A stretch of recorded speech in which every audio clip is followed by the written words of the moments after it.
Hey everybody, it's Blake, And this is Drew. and you're listening to the Lock, Stock, and Two Smoking Controllers podcast.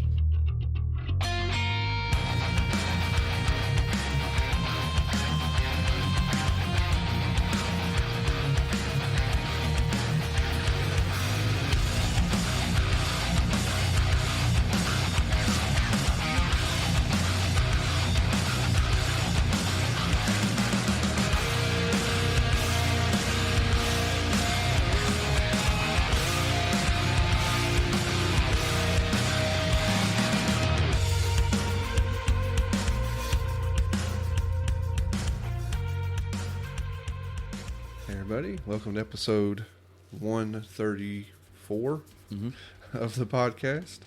We're going to bust through this social media preamble real quick so we can get to talking about our first ROM hack. Might not be our last ROM hack. Well, it won't be our last one, just our first one.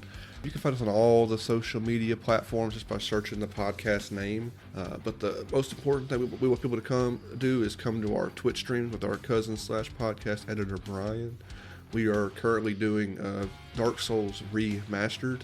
I'd say we're having fun, but Brian had a real hard time last time, which is to be expected with any kind of any Dark Souls playing sections where you're kind of sometimes there's sections where you're forced to play solo, and we're immensely spoiled by all three of us playing together. So anytime we're forced to be alone, to move from one spot to another or anything like that, one of us is bound to have a hard time. It won't always be Brian, but it was especially his bad time last time. But he got through it. We beat some bosses, and we got down to Where we were supposed where we're supposed to be eventually.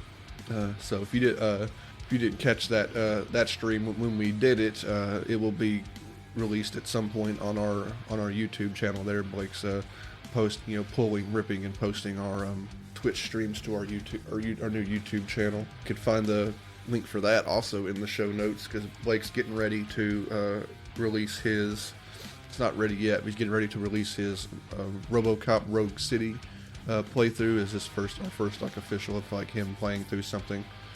It's got the intro and everything, and then I have a thanks to Devious, there's a cool little thumbnail that I got for it. Yeah, we'll be showing that too when we launch that little series of videos there. But the intro, he mentioned having the intro. Brian's been able to, since he's been hosting our Dark Souls streams, he's been able to drop our new intro into our Twitch streams as well.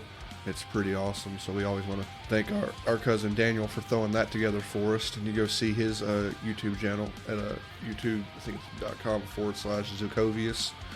He's got a lot of stuff going on there too, including he did a ROM hack too of the first Zelda game.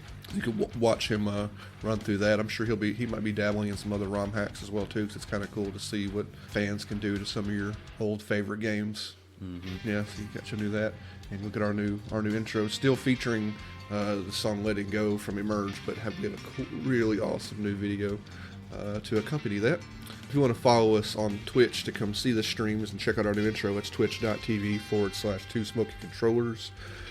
And lastly, we both have a store to buy random stuff from us, and then a Patreon page to support the podcast. The Patreon page, you can get the podcast early and unedited. And you can, if you got the chance to, because we get them there about a week early. If you want to help name the official release, we like people to do that with us, because it's hard to name episodes when you want to do a stupid name every single time. Yeah. Links to all this stuff can be found in the show notes, so just scroll down, click on that stuff, give us a follow, talk to us about games and stuff like that, or give us an idea for a game you want to see one of us maybe play on Twitch or our YouTube channel, anything like that. Nothing too terribly stupid. I'm not going to waste my time. If you got some trolling game that you want us to play, I'm not doing that. So I apologize. There's a lot of trash games out there. That being said, we're going to jump into our first ROM hack here. I'll let Blake take over here and tell you what we can about it. I think he had a bit of a difficult time when it comes for developers when it comes to a ROM hack. Yeah. All right. So the game we're played was the ROM hack Pokémon Unbound.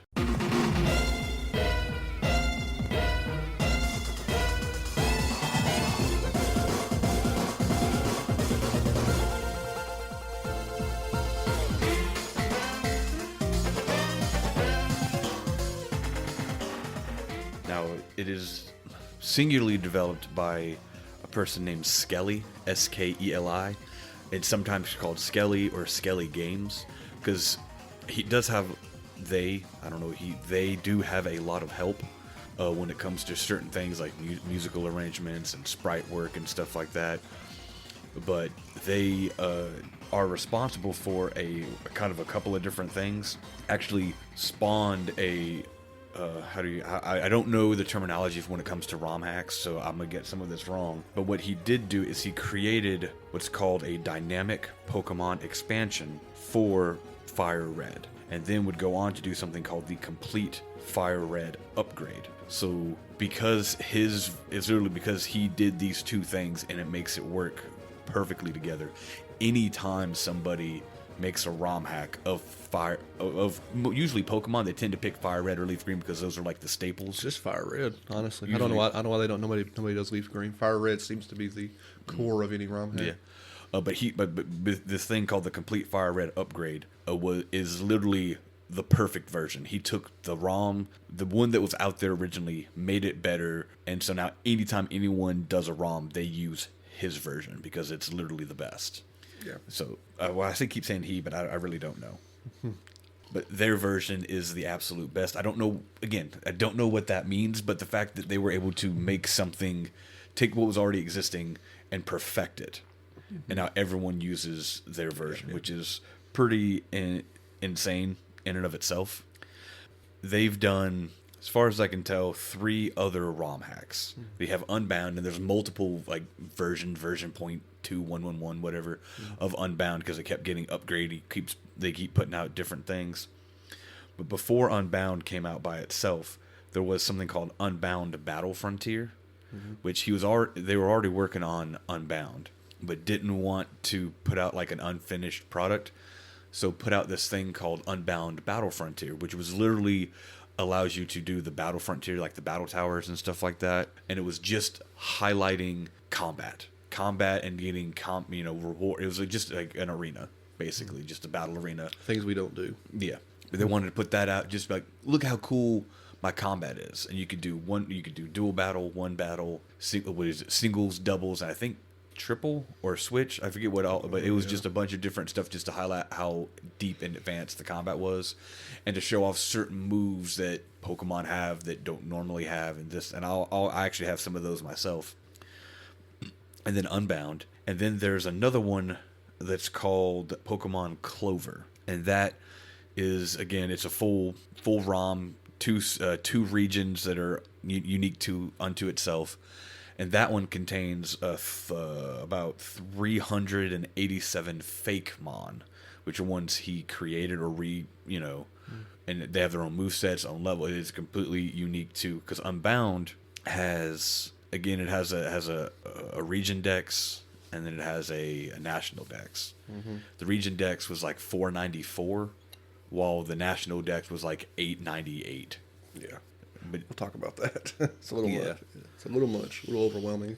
But they did fantastic work. I mean, Unbound is the and if you follow any of the groups and the online stuff for Pokemon ROM hacks, like Unbound is the greatest.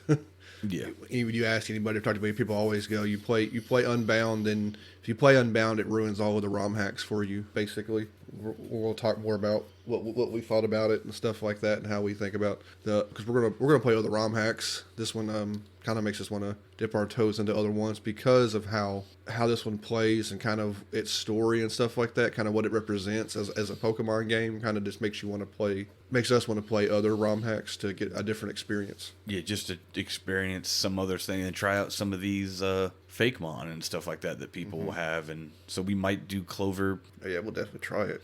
Yeah.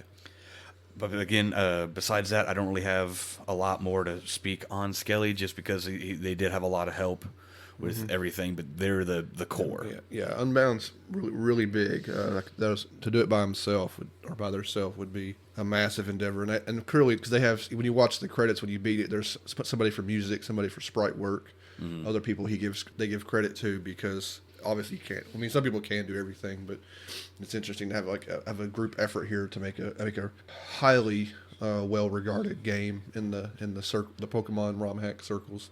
It's like the Pokemon ROM hack. There's like if you just Google Pokemon ROM hacks in like a tier list or like favorites, it's going to be Unbound's going to be the top of all the lists. Oh yeah, and even to that note, there are stuff you just can't do by yourself. There are 187 original songs. Oh, is there? It's all original music. Can't tell because it sounds like Pokemon music, so you can't really. Yeah, but it's 187 songs divided between 19 separate composers, other ROM hackers or just friends of his, and he wants to help them make music and stuff like that. Good times. With that being said, I think it's time we just kind of jump into it. Yeah. Really. So we're about to get real Pokemon nerdy here. So apologize in advance, because they do take existing mythos that's already exist in the Pokemon world and then try to advance it. Because what it does is it takes place in a separate region that has actually already gone to war with one of the existing Pokemons. In this case, I think it's the Kolos region, which is a Pokemon X and Pokemon Y. Yeah. You're going to remember a lot more of this stuff than I'm going to remember about the story. Because the part of that mythos is we went to war because this king's Pokemon died, and he built this ultimate weapon, and depending on, the legendary, it's either the Tree of Life, the Xerneas, that is going to bring the Pokemon back to life, or the Cocoon of Destruction, which is Yveltal, which is going to end all life. And it takes that concept, and this is the warring company that attacked Kalos and killed the king's Pokemon and so on and so forth. And they were hit with the weapon, and they've recovered, and this is them in like a time of peace after, many years later in their own region called Boreas, Borrius, the Boreas region. And they're just kind of doing their thing, but the main villains, the team in this thing, they're called Shadows. I don't think they're called Team Shadow. I think they're just called the Shadows, if I'm not mistaken. And their goal is to get a hold of the weapon for their reasons. Do you remember what the reasons are? Because I don't. Yeah. The story goes off the like.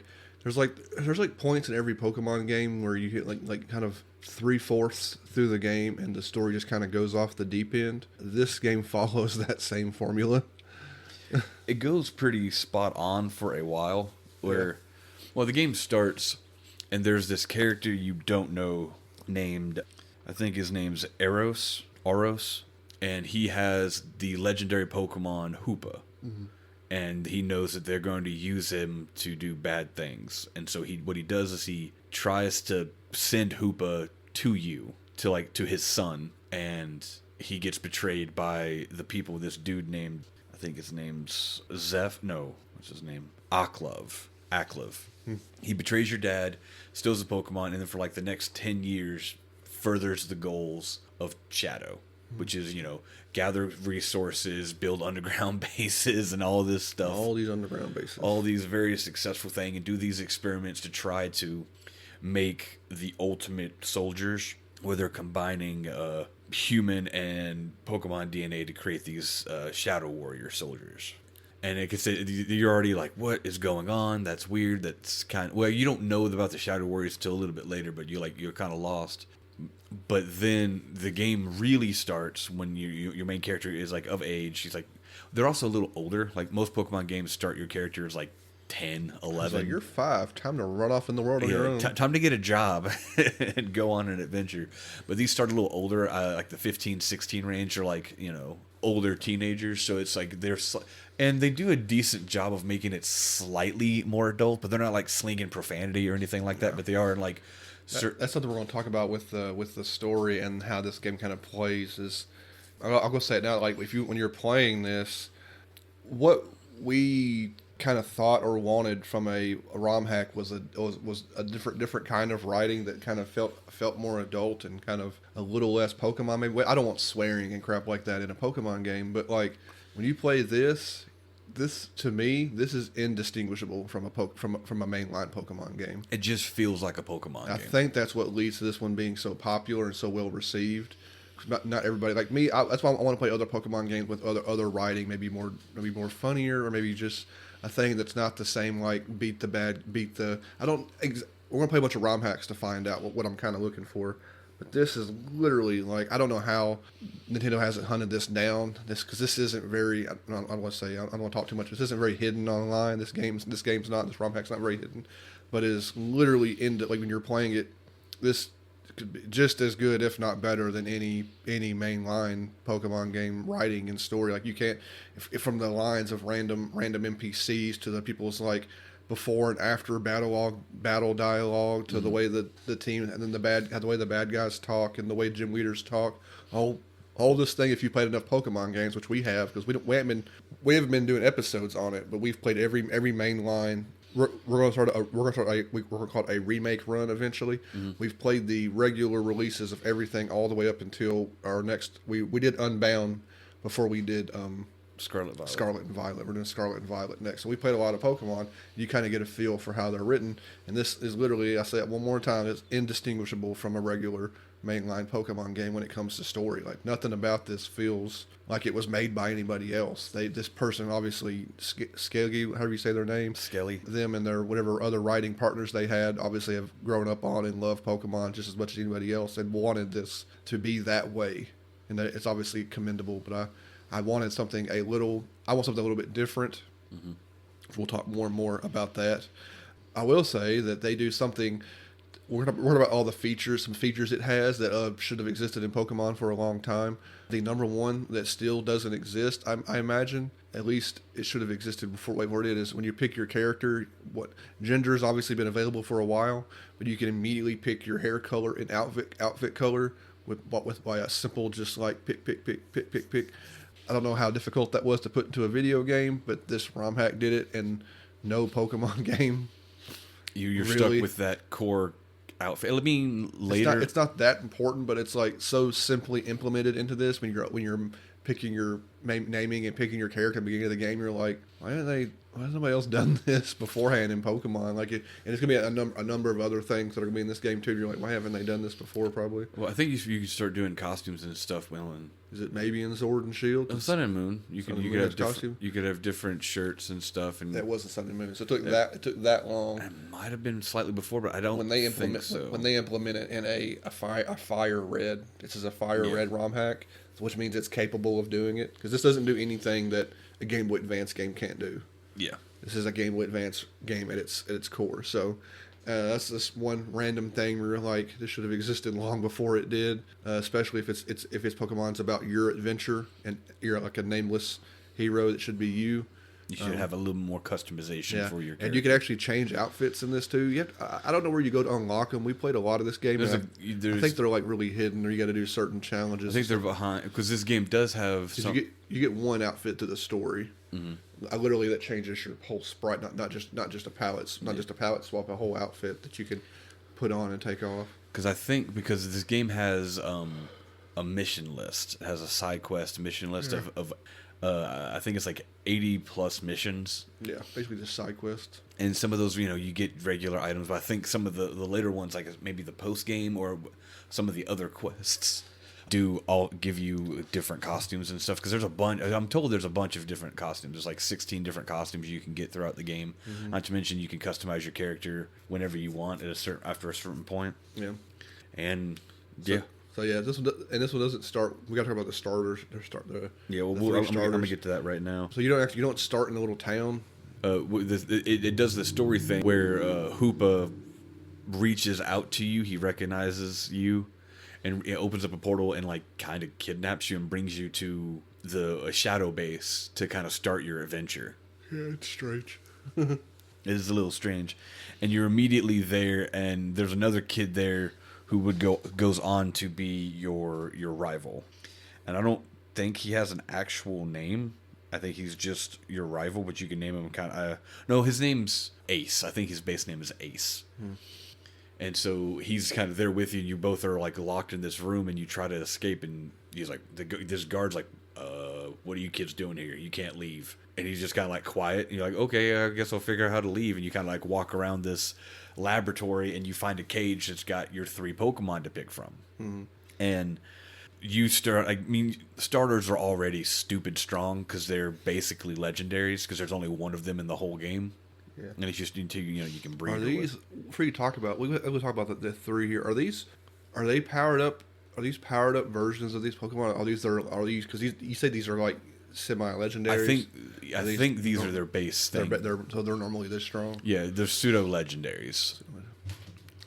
And the three pseudo legendaries that you get to pick from are Beldum, which is a psychic steel type, Larvitar, which is rock but does eventually become rock dark, and then there is Garchomp, or what's his name, Gibble, and he is a ground dragon.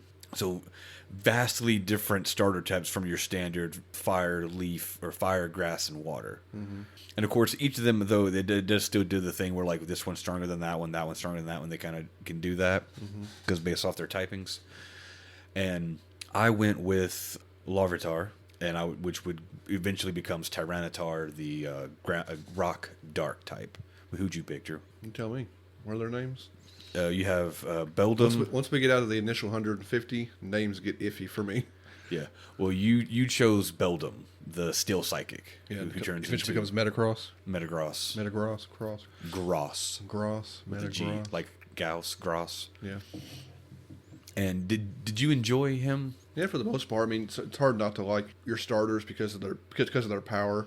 Probably with any Pokemon game, there's an extended part of especially not so much Gen 1 because you got to really kind of mix it up because Gen 1's balancing's different, but like your starter can carry you for a large portion, so it gets kind of, you have to like, it's like a thing you have to do when you're playing these games at a certain point. A lot of these, especially the later ones, where you got to like make yourself use other Pokemon in battle because there's such an extended period of time where your starter can probably carry you through 3/4 of the game on its own. There are challenges that people do where they do the starter solo runs and stuff like that. Yeah, there's that kind of stuff. So you got to like, when it comes to building a team and stuff like that, you got to really, really try to mix it up and kind of. So I always try to do it where like I think this one I don't know when I started, but I try to get like make sure my starter's five levels higher than the rest of my team or something like that. Probably don't really start doing that until you get a full at least team. a 2 or 3 Two or extra everything. members, because otherwise you're just killing everything. Yeah. So yeah. So I did enjoy it. I don't know if it's any better or worse than having like a fire, leaf, or water type. Really, I almost wish that they had not that they needed to. They weren't going for that. They would have did some sort of original starters or something like that maybe. Yeah, but this is But that might be why this is Clover might have the original stuff. The Yeah. fake mons. Yeah. We also made a point of trying to choose things we don't know, haven't used before. We've been doing that through our whole run here. Is each time we play a new Pokemon game, neither one of us can use Pokemon that we've used before or the other person has used before on their final teams. And it does tend to tighten up the Tightens up our choice, which we've been trying to do, and we needed to, and that included this one too. We had looked back across our history because this game has so many Pokemon in it. We had to look back across our history of teams, which we have an app for that has we have all our Pokemon teams in an app to make sure we didn't use anything we've used before. yeah. So it's getting pretty tight, tight enough that when we start our Fire Red run, our Fire Red remake run, we're going to start. We'll talk about those more. We're going to challenge ourselves to challenge runs. And maybe talk about those as we do them. Yeah, we'll talk about those as we do them. But this one specific, I'm trying to load my game up here. Do you want to talk about our whole? It's kind of early to talk about our entire teams right now because our teams are like late game, beat the game teams. Yeah, we have our starters, and we can talk about them when we get a little bit later. But I think now is a good time because as the game starts, I kind of skipped over it. There's a boatload of accessibility features, The options, yeah. and the options like as you start the game. Some of them include because people complain about Pokemon games being. It's funny. People who have been playing Pokemon from the beginning talk about how stuff is so much easier now, and then I hear younger people who have only started in the late gens will go back and try and play just base red and base blue, and like it's so difficult. Where's my experience share? Where's this? Because you actually have to swap out Pokemon to level up, and experience share only works for one Pokemon, not your whole team, and stuff like that. And so I've heard people complain that like going back to the older ones, it's too difficult. It's too cumbersome to get everything trained up and stuff. So I think that's kind of funny. But talking about accessibility features such as experience share, that is something you can turn on from the get go. Now there are other games where you get it really early, but this is from the get go. I think it started with, was it like Sword and Shield? Did you get it immediately? Sword and Shield, you got it almost, I think, immediately. No, we ain't played none of the remakes yet. Sun and Moon, you get it in like the first town, like your Pokemon school, which every game has. But and you can do it. It says it's like experience share off, on, and then there are options for like one Pokemon or a whole team and stuff like that, and you can pick. And then the other thing it lets you do is, like I said, there's difficulty setting. There's like, vanilla, normal, and insane. I think it is extreme or insane. And that we did vanilla. Oh yeah, we did vanilla. So there's other settings too that like the level capping stuff that I don't understand. People, a lot of people love the level capping feature. I'm not. What little reading I did on it, we have a general disdain for level capping in RPGs. Yeah. I'm not sure it works like we think it does in this game necessarily. People like swear by the level capping as part of the experience for Unbound, and I don't know. I didn't read enough on it to know why it's so kind of well regarded for this. Because there are some difficulty spikes. There's some difficulty spikes because there's random level scaling in this game. No matter if you have vanilla turned on or off, I find that incredibly irritating. Honestly, that's one of the things I didn't like, because it kind of sideswipes you at a certain point in the story where like you can't tell it's really been doing it, or if it has been doing it, it hasn't really shown. But you randomly fight something that's like scaled to. It was only the story though. Only the story, yeah, was scaled to like it's either your starter's level or the Pokemon at the front of your team. I think it was the average. Maybe the average level. Because I remember when you're suddenly fighting things at your average level. And I'm like, well, it's just Pokemon, just deal with it, which we did kind of get through the fights. But like suddenly, it was like a fight with some, it's a bunch of legendaries back to back, because Hoopa almost spoiled me. Hoopa starts like is being used for evil, so Hoopa is like can teleport anything from anywhere, which is a little that's his ability though. Yeah, so he starts summoning. They use him to like pull legendaries into you to fight these legendaries back to back, but they're scaled to your team's total level, and you're I wasn't in any way ready to fight back to back legendaries at my current. Every other trainer I've been fighting has been 15 levels lower than me. Yeah, because I grind a little bit in the beginning, and then work my way up. And me and Blake are of the mind. Modern people don't like grinding and being stronger than what you're doing. People are like, I like it hard. There's just like this sect of people who are just like, if it ain't hard, it ain't worth playing. My normal life sucks, so I like to feel awesome in video games, or I like to feel like I'm cool in video games because I like it hard. That's me. That's these people. Me and Blake are like, get strong and destroy everybody. Yeah, like I want to wreck. I got nothing. I don't need I'm not here for the challenge. It's freaking Pokemon. Like if I'm not one-shotting a gym leader, I'm upset. I want to one-shot that whole team. Whole team. So that's the different side of this. So because we talk about what do you think of the scaling? I think I got to a place before you, and I warned you that this was about to happen. Yeah, you're like, I think I'm about to quit. I don't get it. It was a fight that I wasn't even sure, because the fight's back to back. It's three legendary. We'll say it's the three dogs, the gold and silver. Are they dogs?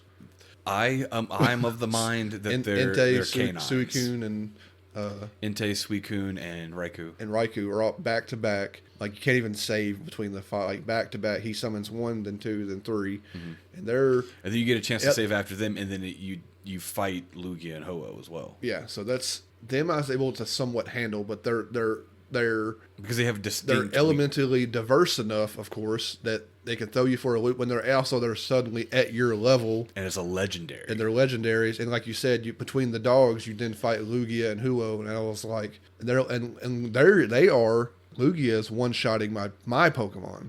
Yeah.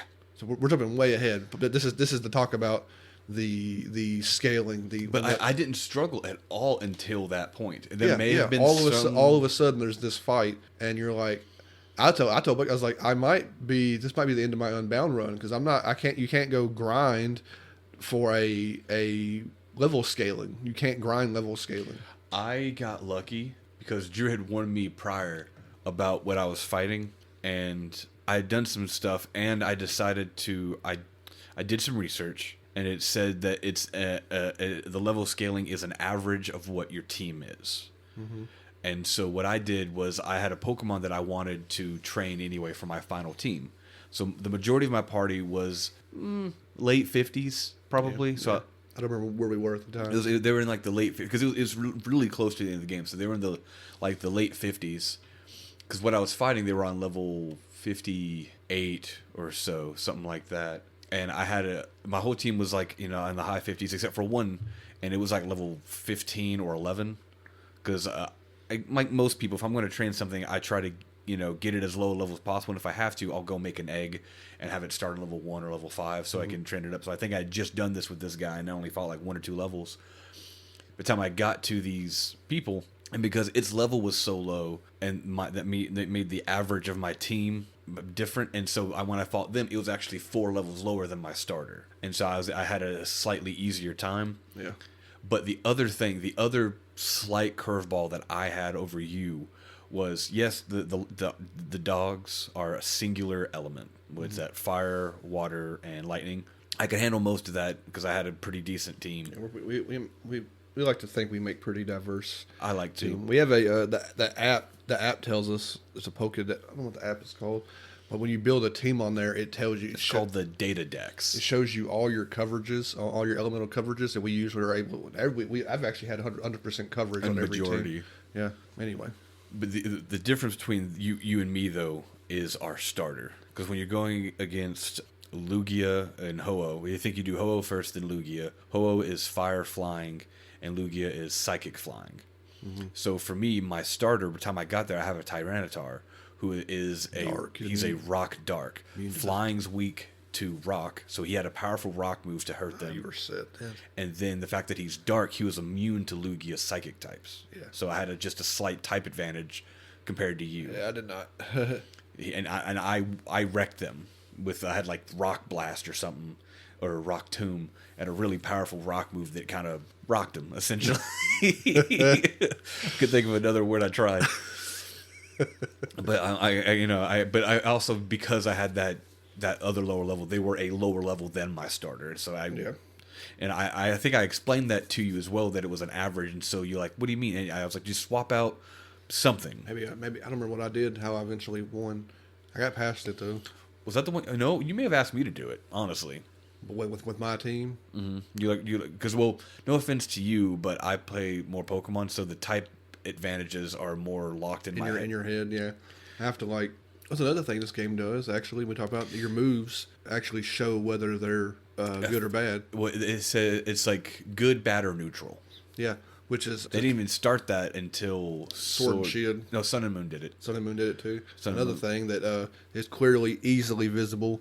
In this, where you got to whether your move has a type advantage. It's either an arrow. Actually, I think it even shows it on your Pokemon when you're going to swap them in. Mm-hmm. It's got a green arrow up and a red arrow down, and then if it's super effective, it's a much larger, thicker arrow, and you can definitely tell if it's made it a little easier for you. Like, yeah, but all these late game, like I know Lugia's psychic flying, but I can't think on the fly. I can't think of everything that beats everything without forgetting something. Normally, even Lugia's only Gen 2, I think. But I mean, because there's 18 different types, and then the combinations of them, and you gotta. Yeah, but my problem was no matter how strong the rest of my team was, Lugia is sitting there just like I don't know what move he was probably using. Arrow Blast, which is his signature. Whatever he was doing, but he was just like one shot. Whether it was hitting my weaknesses or not, I was just like, the hell, man. Well, even on top of that is if it is in fact Arrow Blast only has like 5 uses. I think it is. We only got 6 Pokemon, so there's 5 kills for him easily enough. And I think it does that thing where it's like got 100 accuracy, but deals like 150 or 120 attack, but I think there's no drawback. Yeah, it's super powerful, and it's a legendary. And Lugias are strong. Mm-hmm. Yeah, and so but we got through it eventually. I think I may have did your You kind of like took my team and kind of ran through it, maybe. Yeah. Because I was sitting there talking about, I was like, well, this is the end of my, this is it. This is the end of my Unbound run. I played however many hours I got to this part. Perfectly fine. Because I'm not killing myself over any game, much less a Pokemon game. I'm not going to do it. It was that particular brawl. Especially being so like, it's not even like I want to talk about, because you said you got a list of all the gym leaders and stuff like that. Do you have their Pokemon as well? Hold on, let me find it again. If you have their Pokemon. The gym leaders I thought would be something that would scale, but the gym leaders don't scale. We spent the whole game, I think, murdering gym leaders. But we do. This game does have all original gym leaders, doesn't it? It has all original. I don't know if I have their exact list, but I have their typing, if that'll help. Yeah, I'm not gonna remember their Pokemon anyway. Wish we kind of knew what Pokemon they had. It's not that like we remember who we had at that time anyway. But you got their typing. Do you have the stuff on their different gym gimmicks? Yeah, I do. Okay, because they all have their own gimmicks. So I guess I took a couple of different screenshots. So I got to bounce back and forth between everything I got. Okay, What do you want to go through the? Because that's besides the. What is the? When we get to the gym leaders, I guess. What's the overall plot of why your character's running across the map? Because he's not doing the run the gyms to be the best. That's not what he's doing. They just tell you, like, hey, why don't you go do this to train while we try to figure out the next part of this plan. That's literally what they're telling you. Go fight these gym leaders to train your Pokemon and become more in sync. Like, the going through the gym challenge is a byproduct of just to try to make you stronger while they wait to figure out the next plan for the Team Shadow, or for the Shadows. Now, and this does have... What's cool about it? I mean, I think almost ROM hacks do, because it's one of the bigger things. Is this is an all original map. Mm-hmm. It's a fully brand new map. I'm trying to think. I can't remember the map and getting around the only time we ever talk about maps when we might talk about Pokemon maps is the Ruby Sapphire having too much water. Had too much water. Other than that, I don't remember what kind of other thoughts we've had across the different. I don't know if I even have a favorite region per se, because all of them have a path you move through them. I think this might get a little more complicated and a little more dicey than it should. I like the ones that follow. It ain't got to be a circle, but like, that kind of just you move along the route 1, 2, 3, and then you kind of it's built. All the Pokemon games are built to let you move around them in a certain way. I said, with the exception of that. That's a map. That's a map. Oh, the second, this I always stand by. Like I'm not really terribly looking forward to the open worldness. The Ruby Sapphire remake, because I just don't want to. There's so much surfing, so much ocean in that. But it's not a half bad map. It does like a figure 8. Yeah, we can get it. Because you start in like this. It's also the first game I think of that you start in like a snow blizzard town. Oh, at the top of the map. Okay, I see it. Yeah, usually you start at the bottom. Mm. Every game has a sewer. Yeah, this one. Full Moon, New Moon Island. I don't know. I don't remember going to those. Glimmer Isle? I think those are post game, because it says there's a dense post game, and that we didn't do. I see Seaport City, Battle Frontier, and I bet you go because it's a seaport city. I bet you go to the other islands. Yeah. Yeah. Me and Blake don't do post game. I mean, we try. I do a little bit of them. Yeah.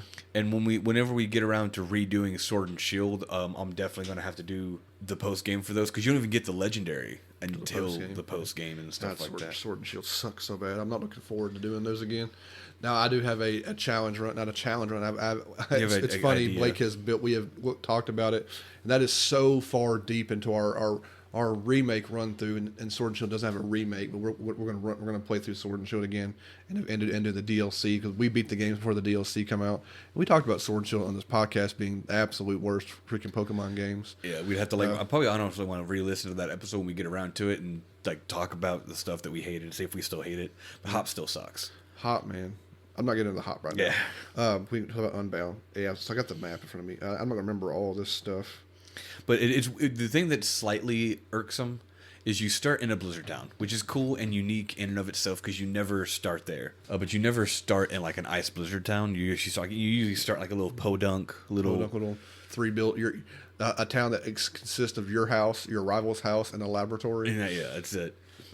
But because you start in an ice thing, you come down, you go through a couple of these routes, you go through like a volcano, and then like the 3rd or 4th town, you end up in another town called Blizzard City. I'm like, well, that's just lazy. Mm-hmm. Why am I coming from an ice thing to an ice thing that's, but that was just kind of me. I was like, you don't need 2 ice cities. Yeah. But I guess they did that so they could have an ice gym because you don't have one. But I didn't mind the map. I thought it was the best. I think it's kind of figure 80 because you start here, you come this way, you come back this way, you meet back up, and then you go back over to this little island and finish up everything. Yeah. But yeah, before we do the gym thing, we could talk briefly about like the source. I'm a spoiler alert for people who haven't played Unbound, or they don't care to, or if they do care to. But I am going to go into some of the story because it is slightly darker, slightly. The only thing that's crazy about this game, the only thing that surprised me, because it cops out on some. It does cop out on some things. It does something and then it will immediately cop out afterwards. But the one thing it does do that you don't see in other Pokemon games, I'll give it credit for, is you legit see Pokemon attack people. Yes. They use Pokemon to physically harm people, or knock them out of the way, or knock them unconscious. It does do that, and it does show the Pokemon hitting. Yeah, like they throw Pokeball out, and Pokemon come not in the battle screens, but in like an actual like their sprite. A little sprite comes out and a little attack. He'll say a move and he'll hit it, and the freaking your other rival kid gets hit all the time by Pokemon, and so that's something I'll give them kind of credit for. That I could see. I mean, you obviously know why Nintendo won't do that, and why they won't do that. This is a line that a ROM hack writer they will cross for a slightly darker. Other things happen. Like there's a eluded Pokemon death that it cops out on completely, almost immediately. Yeah, like a few minutes later, you're like, oh, he's fine, he's just hurt. But the initial scene, you're like, oh, they're going to kill a Pokemon. I think they killed that thing. Yeah. But then they cop out. I was like, dang man, just stick with it. Like, I mean, do something. That's the stuff. I don't want to play a Pokemon game where every town somebody whips out a gun and it's like cap pops a Pokemon and kills it. I don't want to see that, but I want to see like things kind of like this, but like stick with it. And there's Pokemon graveyards and ghost towns all over the freaking thing, and nobody, and the Nintendo company, whenever Pokemon company, they kind of veer around and kind of like dance around the dark nature of things and stuff like that, and just like this is a Pokemon graveyard. You know, this is a Pokemon graveyard. Yeah, this one talks about battles where they died and stuff like that, and there's a couple of scenes. But the most common thing, actually, you see when this main character dealing with these shadow warriors and stuff like that, and fight other people, they have no qualms about showing you a Pokemon physically attacking a human being, which is something you will not see ever in a regular Pokemon game. The two biggest things I can think of in that line is early, you're coming back. Actually, I think you can completely skip this part, but you come back for a side quest and you go into a cave, and it's because the game does cover gens 1 through a lot 8. Which is Sword and Shield, Sun and Moon. So it's 1 through 7. Yeah. 1 through 7, because one of the things you encounter, one of the first things you encountered that actually attacked somebody was an Alolan Sandslash. And it breaks into a house, steals some food, and attacks a little girl because she tries to catch it or whatever, and it like literally slashes her. Doesn't kill her or anything, but it does hurt her, make her fall down, and it runs away, and then your quest is to go capture it. That's even a lot for a Pokemon game. You don't ever see a Pokemon harm a human being in any Pokemon game. And then you find out, then it does like a little heartwarming thing. Like you go there to like capture it's like feeding its babies. Yeah, it's a mama Sandslash that's stealing food to feed its babies. And I was like, oh, that's kind of sweet. And you have a choice to kill it. Or faint it. Yeah, to beat it up or run away. And I just kind of let it, I didn't beat it up. I was like, it's just trying to have food for its kid, so whatever. Then later, the big thing that you're talking about is there's an Alakazam on a bridge from the bad guys, and you have 2 rivals in the game. You have Ace, which I mentioned earlier. There's one you see a lot more than the other one. Ace is directly tied to some of the story. Is he the one that has the Staraptor? Oh, that's the other one. Ace is your actual rival who you meet with at the beginning, and he picks the other Pokemon that you don't. Jax is an assistant to Professor Log, and he's out doing stuff. Yeah, he has the Staraptor. Yeah, and he's the one who has the Staraptor. Dude's flitting and flying all over the freaking place. But there's a part where he gets picked up by an Alakazam. He does psychic literally picks him up, throws him against like a mountain, and you see him get picked up like by a purple ball of psychic energy, thrown back, hit a mountain, and then just fall down to like a river. He's gone. Yeah. And you find him later on he's like, at the same time, you also have to realize like this kid's like, he's older than you, but he's not like much. He's like 17, 18. Maybe. Being, going through these deathly encounters. He's the one that has the we say spoilers. He's the one where you think his Staraptor is killed. Yeah, because it's something similar where I think the Alakazam like psychics it into a wall and causes like a rock slide. Something happens, and it falls down into like a river. And the Staraptor's fine. A little bit later, yeah, Jax finds him, and it's like, oh, he's badly hurt, but he'll recover. But they kind of copped out a little bit. But Yeah. I think it's should have had Jax go into a grave site of his dead Staraptor. I mean, they already do that with Gary. Gary, out of nowhere, he doesn't have Eradicate anymore, and he's leaving a Pokemon Tower, and there's no Eradicate. So that's funny. I didn't think about that. Yeah. But yeah, the only other talking about all this crazy stuff, the only other difficulty spike really was at the Elite Four, where they leveled. No matter what I did, the Elite Four skilled. Yeah, I don't remember. But I didn't struggle with them as much. Yeah, because we had our final teams were there and we had coverage. Yeah, but I always have. We'll talk about too. Like as I always have if you look across my teams, I always have 5 members, and I have like I either literally there's Pokemon games where I don't even have a 6th Pokemon. I'm like I don't need anything else, or I have some bullcrap like just some random thing in there just to like fill a slot. Mm-hmm. I don't know how many times I've actually had a full party. I have a team of 6, but I have a clear add-on to my team. Is like for this one, we'll talk about our teams here in a bit after we talk about the gyms, I guess.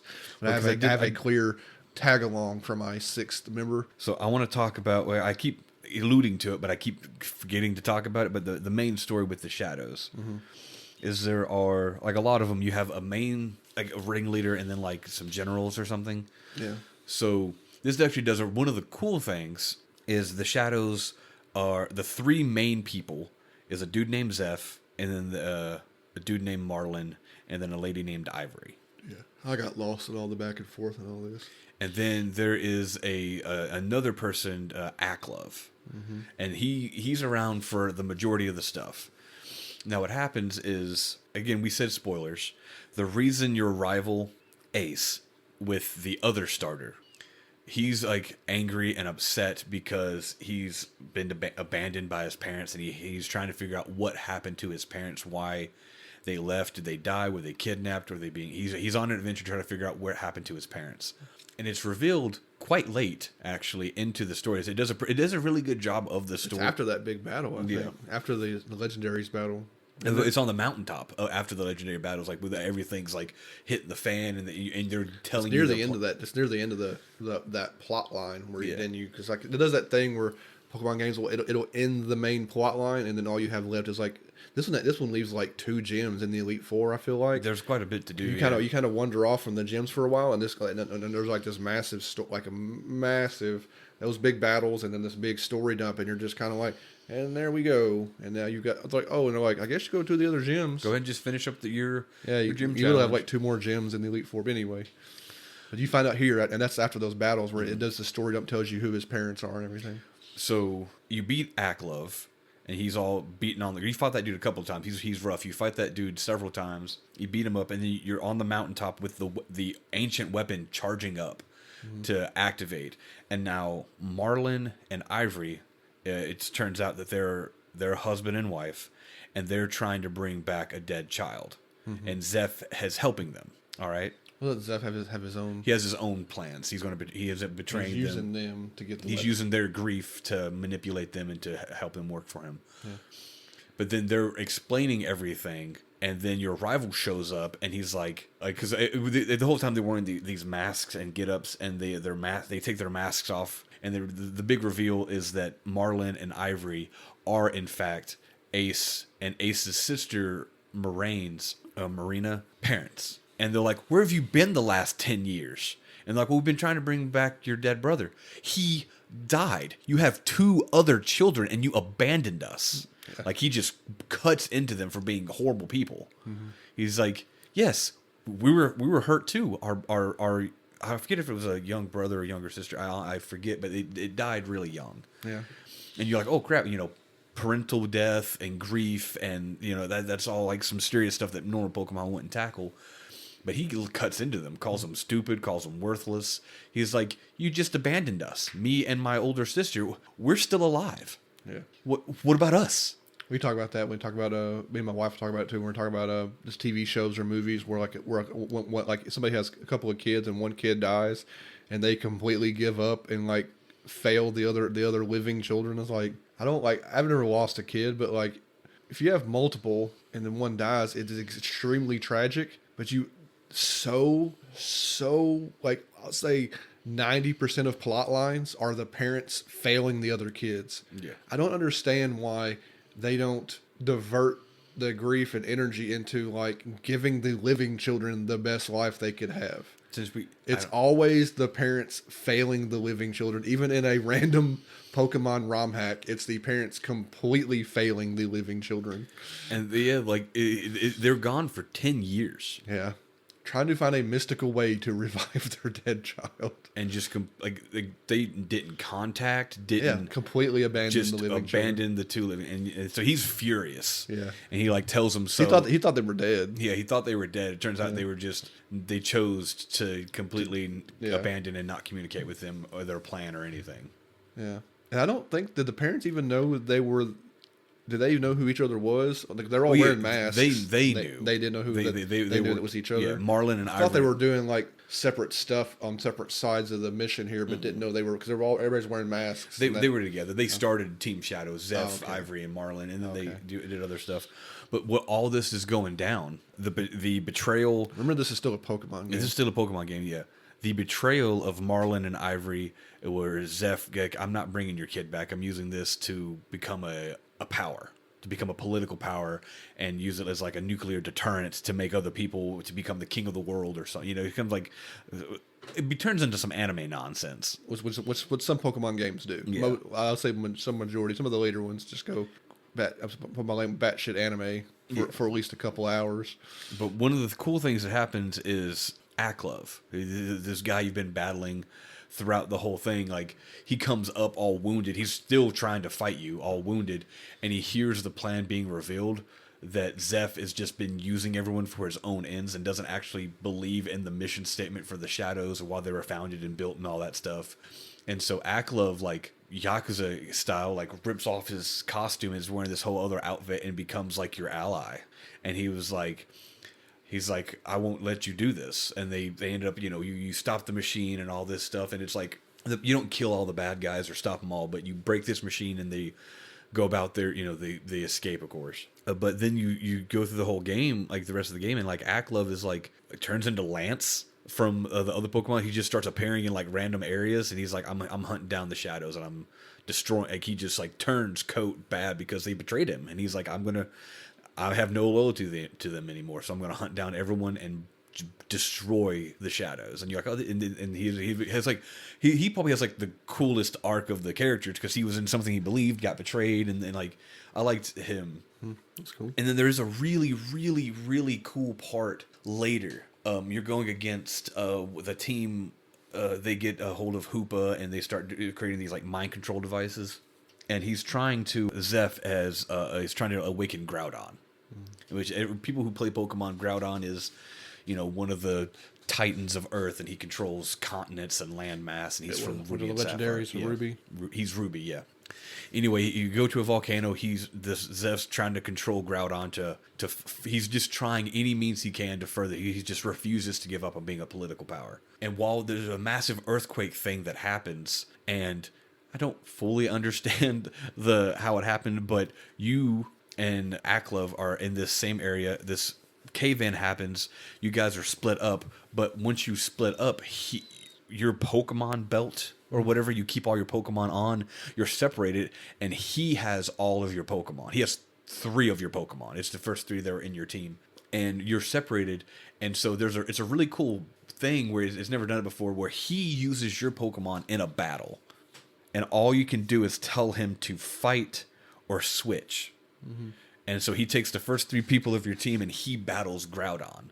And you're just yelling, fight, switch. And he AI controls and picks a random move and you fight and defeat Groudon. I thought that was actually really cool and really unique and not something you'll ever see in a Pokemon. You cannot catch that Groudon because of that. I think they do. I think they use that method also to say you can't catch this Groudon. You can later. I can post game. You can go back and catch everything. Can you? In the national decks and stuff like that. You go back to all these places. You can go catch all the birds. You can get Articuno, Moltres, Zapdos, and Lugia and Ho-Oh that you can catch. Yeah, I'm not.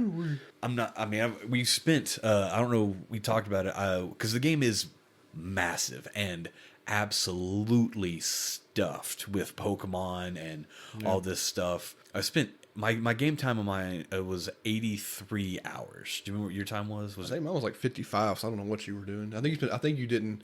I at a certain point stopped catching stuff. I think you kept catching things. I don't know. Maybe I didn't turn mine off or something at some point. Yeah, my Oh, maybe it does that thing where like if I put it to sleep, the timer kept going when I put it to sleep instead of turning it off. Yeah, I don't trust this. I was told on it. Yeah, we forgot to mention we're playing these on our analog pockets as well. And I see too many posts about the sleep feature erasing your save files. I didn't trust the sleep feature. My total caught, just so you know, my total caught is only 314 because I stopped trying to catch everything I saw. I think mine went a little further. My Pokedex is 385. What was yours? 314. Okay, so I did continue to catch a little bit of things. Because I'm like there, and let me chuck a Pokeball and try to. Because as much as I don't want to, and as many times as I've caught, I can't tell you how many times I've caught a Pikachu or caught a Butterfree or a Caterpie. Well, we did. I don't know if we posted about it. We did complete the regular Pokedex in, was it Sun and Moon? Because it had one of the flashier Pokedexes and made it really fun to do. The best Pokedex. We said we'd probably never do it again because there's just no point, and they don't have a Pokedex as flashy and fun as the Sun and Moon one. We don't normally talk about time. We are at an hour. Do you want to go through the gyms? Okay. Do you want to do gyms and then like a Pokemon level check? We talk about our Pokemon and then the Elite Four and be done. I don't know what levels. Is this where my levels were when I beat the game? I guess it should be. We can do like a level check and talk about our Pokemon and then. Okay, I guess. I just wanted to like you do the typings, their name, and if their gym had a gimmick, because that stuff is all unique. I didn't find any of this stuff. I hate gym gimmicks. I want to walk through a thing, fight a bunch of. I'm all about battling. I want to walk through a gym, fight other trainers, and then fight a gym leader. Okay, so I'll start with all these, and this has a cool thing. We talk about the turning on the level cap. Mm-hmm. Apparently, the gym leaders do scale no matter what you do, but they have a built-in level cap to their scaling, which I must have went past them because I didn't notice. Destroyed every gym leader. So our first gym leader is a dude named Murskul, and he is a grass-type gym leader, and his gimmick was was like fog, where you couldn't. It was fog in the gym where you couldn't see where you were going, so it was kind of like walking through. But then there was also, once you get into combat, there's dense fog, so your accuracy's down. So that's kind of annoying. Mm-hmm. But I think certain Pokemon are immune to that. Like if you have like keen eye. Can't you get defog to go in there? Could you go in there and get I think you could go around and get defog, and then if you defog the area, then it's easier to get through. Yeah, you can literally just make it go away. Yeah, it says that in a nearby area, right here is like convenient placements for things. Let me get it exactly. Ace actually gives you some safety goggles, which allows you to see through environments, your character, so you're not affected by it. And then there's other things. If you talk to people around town, they tell you abilities like, oh, if you have this a move, Keen Eye, you're not affected by it. Or if you do this, and for me, what's his face? That happened later. But my Larvitar can learn Sandstorm, so I can get into a fight, trigger Sandstorm, and it blows the fog away with a Sandstorm, and then I'm unaffected by it and stuff like that. But it really wasn't too difficult. It was just fog, and most of the time I was just wrecking house. So our next one after him is you have Gym Leader 2, which is Vega. He is Dark type, and his gimmick was damage over time, like poison. Like as you're walking through it, you're getting hurt constantly. I forget why. It was like poison or something, dark and poison type. Because a lot of the times, dark and poison types kind of go hand in hand and stuff like that. So you were taking damage over time, which is easy enough. Just get some potions and heal yourself as you're going through. That was the whole gym gimmick. Yeah, I remember. And it was easy to deal with. Let me double check and make sure. That's Merkle and now Vega. And Vega was kind of like an FBI dude. They were kind of like decked out in a suit and stuff like that. And his thing was he had he had two gimmicks. He had damage over time, which is a lot of dark types with, like I said, they're poison. But his gimmick was you had to sneakily walk through without getting caught. Remember? Yeah, if you got caught, you thrown back to the beginning. So you had that's just a person walking down a hallway, and you have little side hallways to hide in as they walk past you. Yeah. Yeah. There's some you want to. There's two different sections. Like there's some sections in the darker you want to be seen so you could fight the trainers, and there's a part where they're walking down hallways where you want to avoid them because they'll throw you back to the beginning. It wasn't hard. It wasn't like reinventing the wheel on sneaking through a freaking place. It was just walking down some hallways. Yeah, but his damage over time, his gym has what's called a negative emotion field effect, that if your Pokemon's not a dark type or not a ghost type, it did receive damage, kind of like poison as you're walking through. But that's easy enough to mitigate. Mitigate. And for me, well, no, he didn't become dark type till he's Tyranitar. So yeah, I was still hurt by it. Our next person, this is the one that appears in the second in Blizzard City, and she's not even an ice type; she's a flying type gym leader. Tower. And let me double check everything. Yeah, she's Vega. Okay, yeah, so her name's Alice, and she's flying type. Flying type. Again, my starter was rock type. I don't even remember. I wrecked house. I felt bad, but I did what I wanted to do, and I just. Do you have the gym gimmick at all? I'm trying to double check. The weird thing is she has like a gender gimmick. Well, all of her Pokemon are female, and they cast like enamor and love and stuff like that, and try to like waste your turns. Yeah, basically.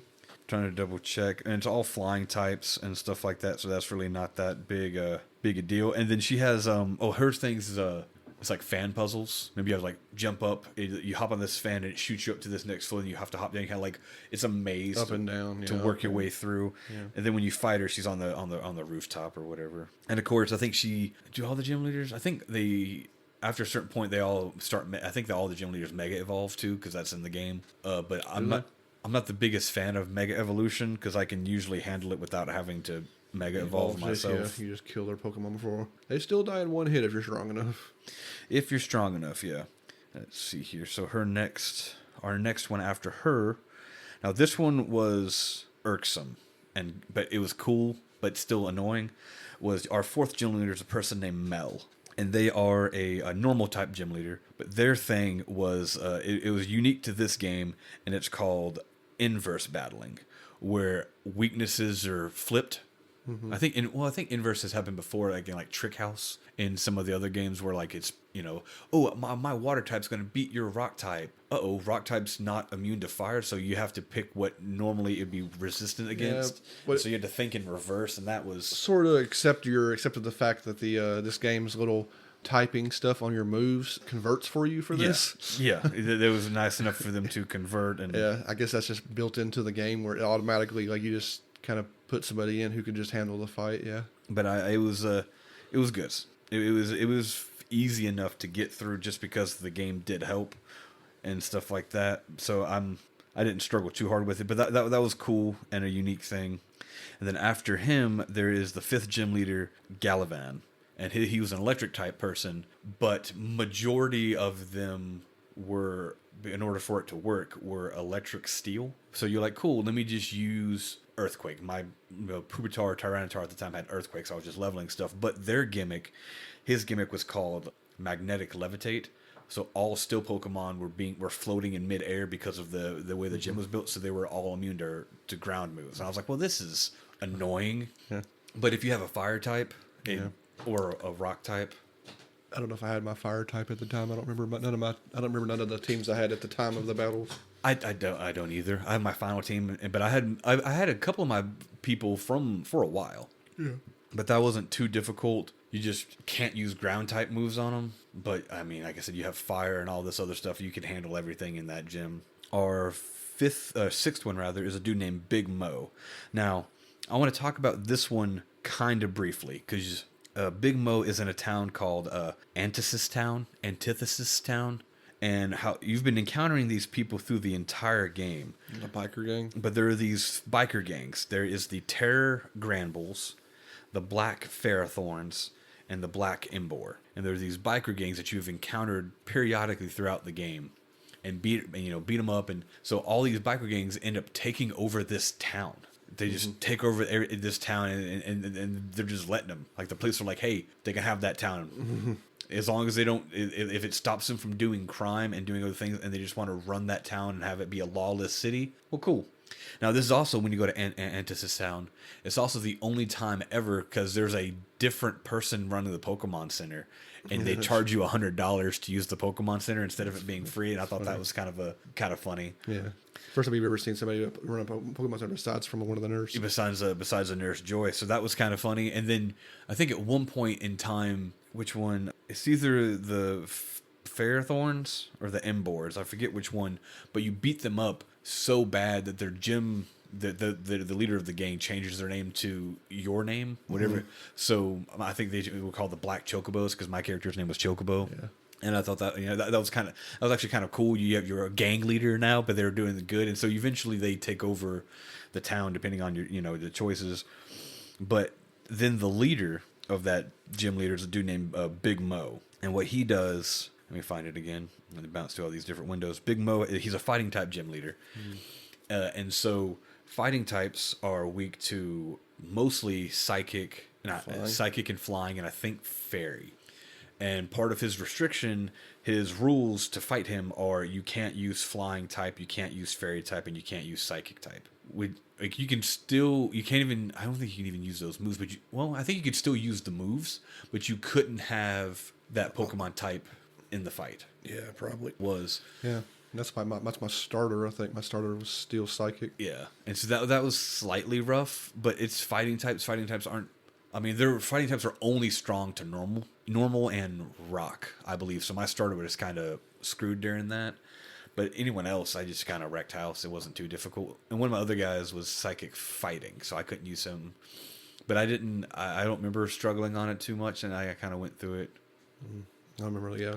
And Antisis Town is also, I haven't noted here, Antisis Town, it forces you to go into a sewer, because all games have sewers. Every game has a sewer. And that sewer sucked. I did not like traversing through that sewer. Nightmare. I think it had random battles in it. And it's a maze. Ugh. And I didn't like it at all. But I got through that boss fight that wasn't too bad. And then Gym 7 is a lady named Tessie. And she is a water type, I believe, if I'm not mistaken. She was water type. And her gimmick was... The wave one? Yeah. Was that the wave one? You take so many steps and a wave comes through? Yeah. Unless you're standing by. I think you stand somewhere to be protected. No, you had to move. If you could get on, if you were in the water, you got washed away. But if you were you had to land. Yeah, land, you were okay. That was a little annoying. And then she had another other thing where Pokemon become the same type as their moves.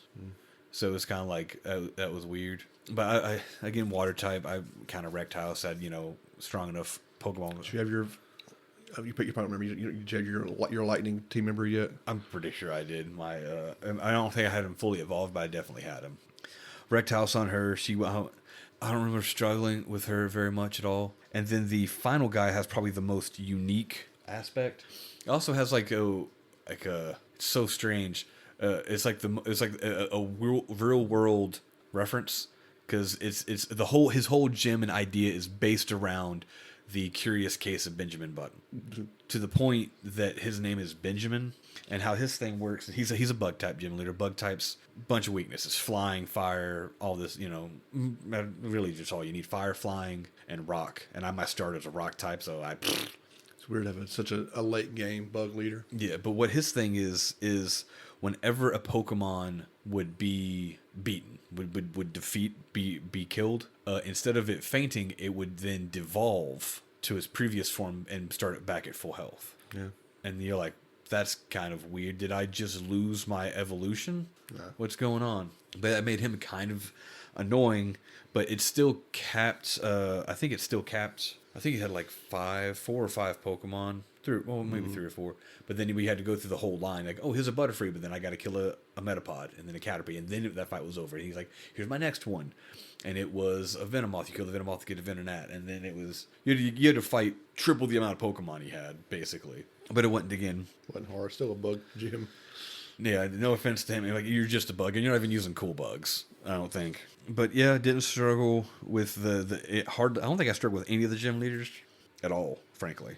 I think the one that annoyed me the most was probably the water gym gimmick itself because the water thing was so it was a number of steps. I don't know if I even got washed away at all. I think I got washed away 2 or 3 times, and I was just like, this is annoying. But then you have to like realize that it's a pattern and like everything, and sometimes it's like literally designed that your last step is you getting off, because as you're stepping through, the screen would get like wider, I guess. And then I forget how the screen looked, but it was like a timer of number of steps on the screen, and then you got washed away.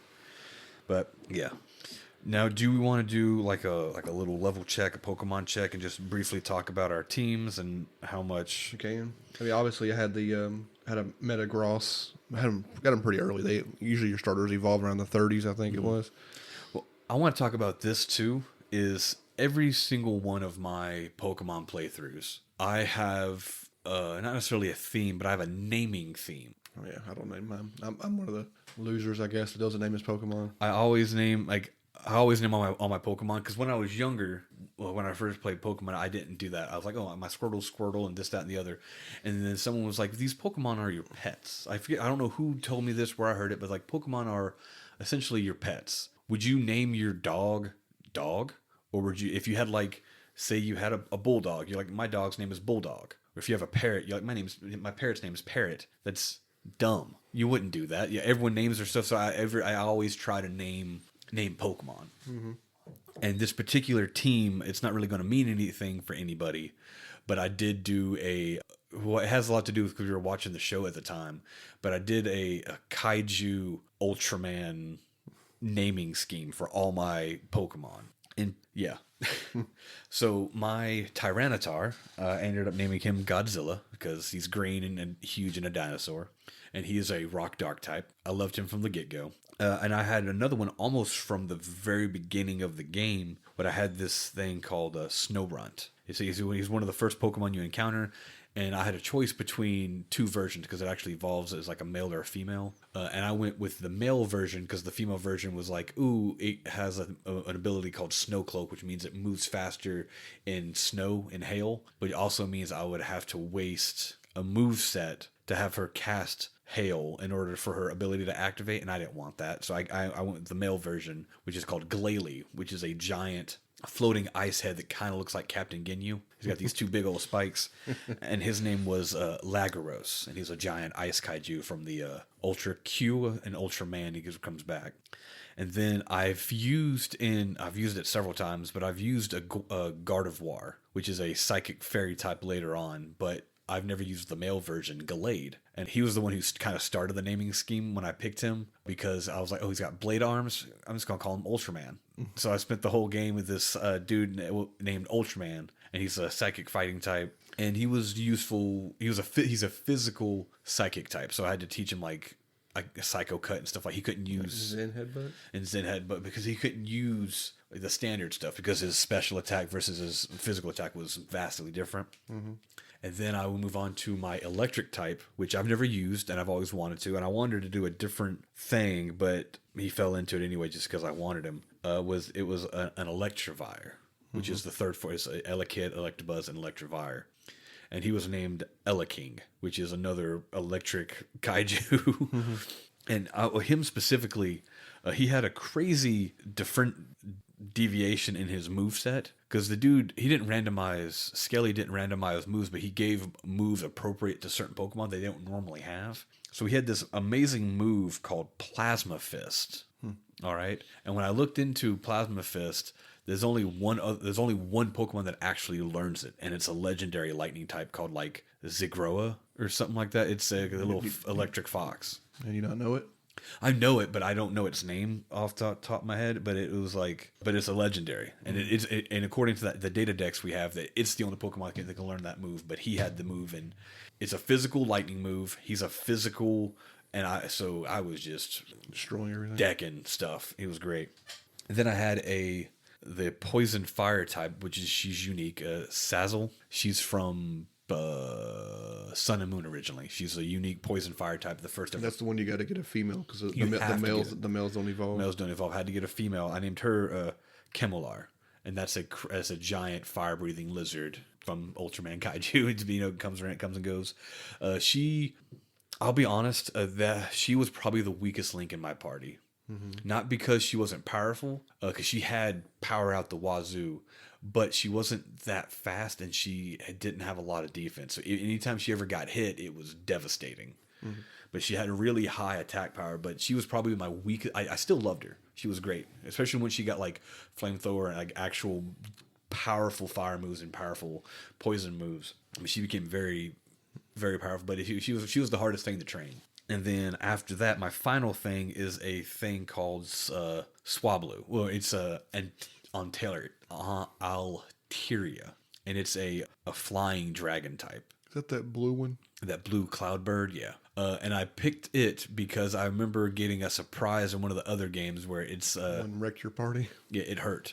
It's a flying, so I was like, okay, it's going to be it's a special person, but no, it's a flying dragon that's a physical type bird, and it can learn earthquake. And it hurt me really bad. It took me by surprise in one of the other gens, and I was like, you know what? I'll use one of these things, and I dug it. I loved the whole thing, and I named it Litra, which is literally the very first kaiju you see, and not an Ultraman, but an Ultra Q. It's in the very first episode. It's this bird that hatches from an egg and fights this underground monster called Litra, and that's why I named her after. And like I said, I love my team. I had, according to the thing here, I had 100% move coverage, but I was resistant to quite a few things as well. But apparently, my biggest weakness of all things I had ground and rock were my biggest weakness types, which I thought was kind of strange considering everything. But the things I was weakest against were ground and rock type, which is pretty good. You want to talk about your team a little bit? And Yeah, I know you didn't name anything. I didn't name mine, but you suck. So I had the Metagross, of course, which you said is a psychic steel. He was fine. I mean, starters are going to be fine. And he's what we call pseudo legendary. He's pretty powerful. I don't remember the order in which I got these. So I'm going to talk about how they're lined up in my party here. I ended up using eventually becomes a Wall Rain. I almost used one of those as in they're from Ruby and Sapphire, I think. I almost used them in that gen back in the day, but I had so late in the game. Well, not only that, I was doing a water. I'm doing water starter run, so I didn't need a water ice Pokemon back then.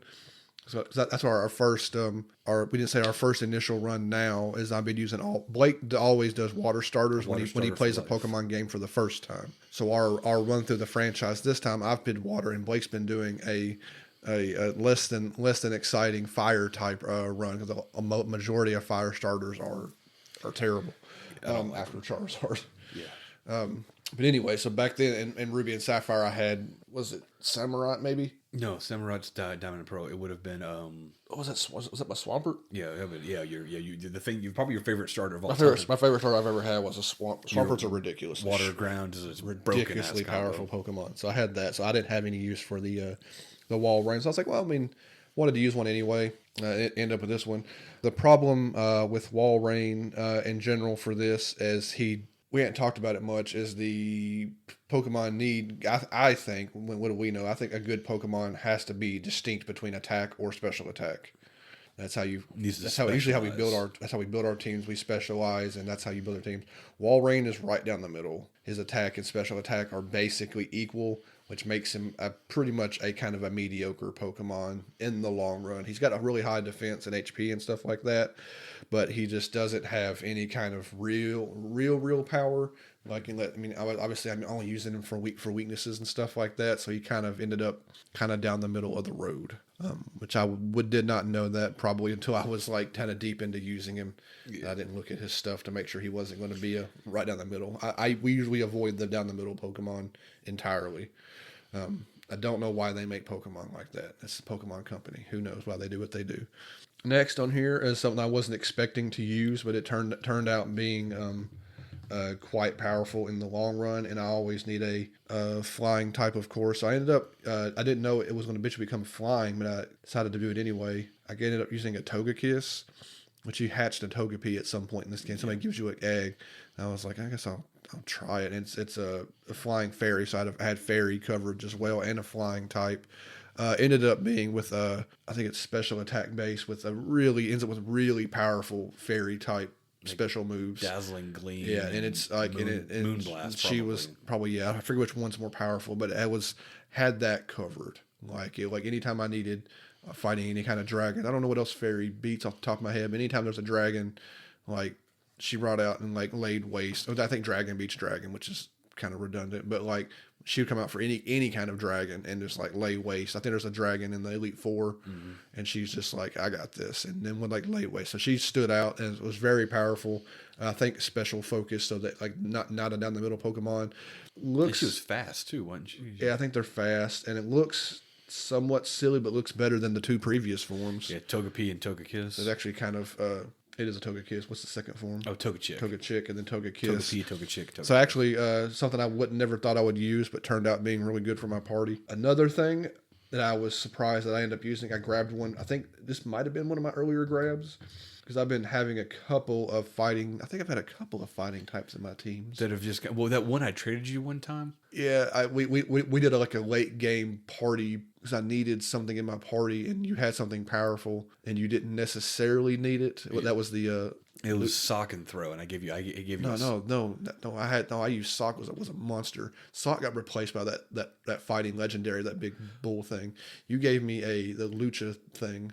Oh, Halucha really late in one of our Pokemon games because I was missing something in my party, and you had him and didn't necessarily need him, or you swapped. I had him, but I swapped in for I think a legendary flying type.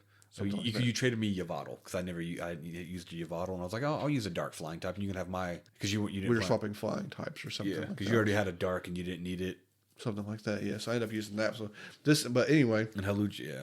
That was a different I landed on eventually. I forget her first form, but I ended up using a Beware Stuffle, which is a goofy looking normal. I don't know if it's normal fighting at first, but it becomes is Stuffle normal? I think it's normal and then normal fighting. Yeah, and then becomes Beware becomes a normal fighting.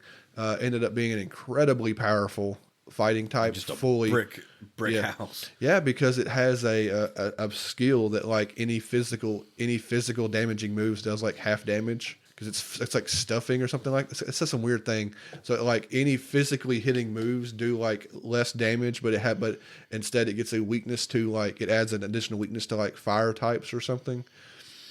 So it was kind of silly, but it made a really powerful fighting type. Yeah, it says halves damage that make direct contact. So yeah, halves contact hits, adds a weakness to fire, which is not a big deal. I also like these fighting types sometimes because they add some coverage to my team, which her main bit of coverage was Shadow Claw, which is a ghost move. I had no ghost type. And then Thunder Punch, which is some thunder coverage. That's how I end up with how do you build into your 100% coverage because I don't have a lightning type on my team. I think in early gens I had a lightning type and I just abandoned that typing because it's so easily covered by other more powerful Pokemon. Sometimes the lightning seems to be like a weak link sometimes. But you have a powerful lightning type this time. But well, he was stupid powerful, yeah. Yeah. But you teach any special type user that can learn Thunderbolt, you're like, I don't need a lightning type. Yeah. And my last, I got one more that filled a slot basically, but my last one is part of my main team. We decided because Blake ended up using the lightning version. I ended with the Magmortar. He's actually special based, so I think you ended up loving him, didn't you? Because he was powerful. Because with any fire type, special fire type with flamethrower, and I don't know what else you need. That's what gets kind of boring about Pokemon games sometimes when you find a powerful Pokemon of a specific type, and you have the same move set. Like I think one of your favorite fire starters was that Fox because he was special fire with flamethrower made her freaking a god basically. Fennekin because she was a special fire. She was a special based, and she's psychic fire. So she had psychic and flamethrower, and she would. Probably your favorite. Next to Charizard for pure aesthetic, but she's probably your favorite. She's probably my next favorite. Yeah. Yeah. So he was great, of course, because he had him covered, and he looks cool, and he does look cool, and he had a bit of looks like I gave him Fire Blast too, just in case. But then I had a little extra coverage with Clear Smog, which was I think that was a week. I think that was a slot where I couldn't figure out what else to give him, so he had my random poison move. Yeah. And he can randomly learn that one, and then he had Hyper Beam. Out of nowhere, he would normally have Hyper Beam.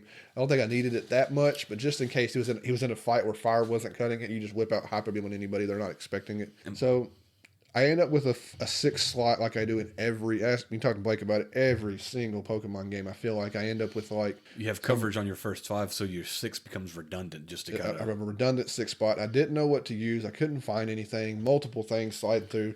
So what ends up falling in here is I don't even know if this is the best version of the game to use him in. Like, it could be better versions. I don't know what games he would appear in normally, but I ended up with landing on a Zygarde.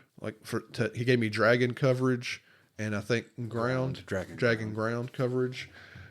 I ended up not even using him that much because I didn't really need what he was doing. Because when dragons, you only need dragons to fight other dragons. But if I have my Togekiss, has got that covered without the added weakness. So he's redundant in dragon. With ground, what do you do with a ground Pokemon? Mostly electric type.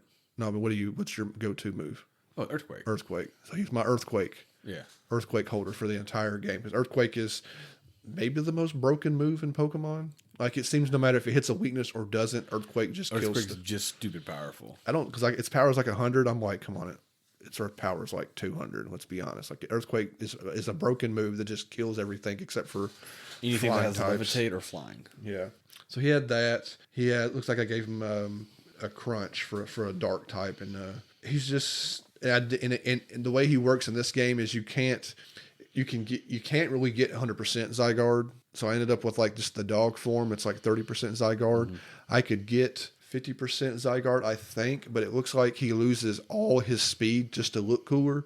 Like, some of the stats were pretty much the same, except 50% Zygarde loses all the speed that regular Zygarde has, because Zygarde's really, really quick. The first form, the dog form, the big kind of lizard form, literally just no better. And 100% Zygarde, I don't even think you can even get in this. You have to like have a very specific Zygarde that has a skill that only turns into it at half health. Like, Zygarde's complicated and kind of stupid. But I needed a dragon type, and I couldn't find anything else. I didn't really need a dragon type. I guess I needed something. You just wanted extra coverage. Extra coverage that I didn't need. I don't think he even participated in Elite Four battles. Him and Walrein, I don't think it participated at all in my Elite Four. I'll think about it when you go over the Elite Four. I don't fall in love with my teams like Blake does. Blake gets more attached to his Pokemon than I do. These are just meat sacks to attack other meat sacks to me. Yeah, I know that's probably blasphemy to Pokemon users. That's why I don't name mine. They're just bodies to throw at bodies. You got to have some sort of fun. I have fun with the games, but I had to break away. Like, we don't ever talk about our pretty much our runs here, but like, I had to like break out of some norm because I started having like teams that were kind of like the same types, and I was like, I got to break out of this because and Blake said I kept landing on like this. There's always a random lightning Pokemon that I didn't need. Like, for Gen 1, 2, and 3, and 4, it looks like. My Gen 2. Now, Gen 2, I ended up using all the legendaries because we had all the Master Ball glitches. So Gen 2, I had like my whole team's full of legendaries. But still, like, so by all the way up to Gen 4, I think looks like I was using a lightning. No, Gen 5 is a lightning type, but it's a legendary. But anyway, I tried to eventually break out of this. God, my Gen 5 team is nuts. My Gen 5 has a random Reshiram as my 6th slot because I just needed to fill it with so I had a legendary. I was like, I'll throw it in. I don't need this legendary, but throw it in there. Real quick, I'll say my Gen 1's 5 Pokemon. Gen 2 is 5 Pokemon. Gen 3 is 5 Pokemon. Gen 4 is 5 Pokemon. Gen 5, I use 6 because that Reshiram just randomly dropped it in there. Gen 6 is 6 Pokemon. I think only because I dropped Xerneas in there. Yeah. So let's see, Gen 7 is 5 Pokemon, and then Unbound is 6 because Zygarde's dropped in there. So like that's where I'm at, and we haven't done. We don't know our Sword and Shield. I don't have my Sword and Shield team in here. We forgot. We got the app afterwards. You know your Sword and Shield team. I probably should load my sword copy and see if it'll tell me my. Just have it in there. Anyway, yeah. So you see how often. What's that? Majority of my times I end up with 5 Pokemon. Even where we've kind of built our Gen 1 remake teams. We've built our Gen 1 remake teams with our challenge in mind, and I only have 5 Pokemon. Oh, really? I have 6. I've got 5. Mm-hmm. So that's our Pokemon, what we ended up with. I guess this is the last thing we can really do here. We could talk about. We haven't mentioned. Let's talk about the Elite Four real quick, and we got to mention the one big mechanic that we haven't. The one big. We got to end on that kind of really cool. That feature. Which pretty much breaks every other Pokemon game that makes you gonna miss this feature more than anything. But go ahead go to the Elite Four before we switch off to that last feature there. All right, so they're pretty standard, and they didn't have any gimmicks. They were Elite Four, you walk into a room and fight walk them. into a room. Yeah. So you had Mole Man, which was a ground type, super ground type. I can wreck house with a ground type. No, because my Legoris, I think this maybe my Walrein did take part here because he would have been needed for his water moves. I think for the ground types. well, depending on it, because I don't have. It's annoying because I have the Pokemon, but I don't have a list of his actual Pokemon, which I find annoying that I couldn't find a list. I think one of his final things was he Mega Evolved an Aerodactyl, which is still just rock flying. So you got a lightning move. My Electivire was like, bah, bah, bah, bah. Or my Legaris was using Water Pulse. Yeah, that'll wreck it. Yeah, so I don't No, my Walrein has Surf apparently, so he would have kind of taken care of that. Also had Earthquake. My Walrein has Surfs. I would have surfed my way through that ground type. Unless they have any, a lot of these Elite Four also have they'll have a random Pokemon that just doesn't fit their norms, and it'll turn around and hurt your party pretty bad. But I don't really remember. But then so the next dude is named Elias, and he is Ghost. There's always a Ghost Elite Four, I feel like. There's a lot of ghosts, but he again, not any sort of gimmick. I don't remember all of his actual Pokemons, other than that they were. What's Ghost main Ghost main weaknesses are Ghost and Dark, and depending on whether type. One thing I have for Dark is my Zygarde has Bite on my. My starter was Dark, man. He had Crunch, and it was I'm pretty sure I one shot. Well, no, because the Elite Four did scale. So they were slightly difficult, but my starter Dark with Crunch. I think I wrecked house in the majority of his team. I don't remember too much difficulty with him. And then the final person, this is one where you probably shined. She's Arabelle, and she's a fairy type, and you got yourself a steel starter. So you probably. Yeah, what was my steel? I forget what his focus was. It's probably his physical type. Probably Meteor Mash. Yeah, he was destroying. So for me, because of the fairy types, I couldn't really use my starter because Darks are weak to fairy. But I didn't have any. I didn't have any steel coverage. But I probably had someone with like steel wing. But I think my Sazzle, she's poison fire, and she had like Poison beats fairy. Poison beats fairy. So I'm 90% sure she would have wrecked house because she's a special user. She had already, I think, Sludge Bomb it was, and would have took care of anything. And if, of course, there was any other type, it could have been like Fairy Grass or something like that. And if that's the case, she's also Fire type and Flamethrower. So I'm pretty sure she probably handled that entire fight. Neato. And then our final one is Penny, and she is she's Dragon type. Yeah, and my Togekiss would have laid waste unless she had anything in there that was dragon something. Are any dragon fairies? I don't know. I'm not saying she has one. Dragon fairy. There's no dragon fairies yet. We haven't played Scarlet and Violet yet.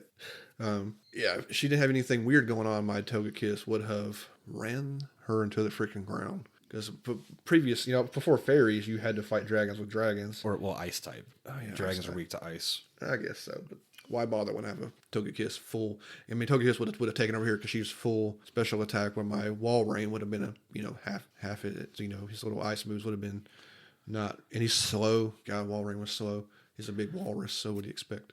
Yeah, I think her big show closer was a Mega Salamence.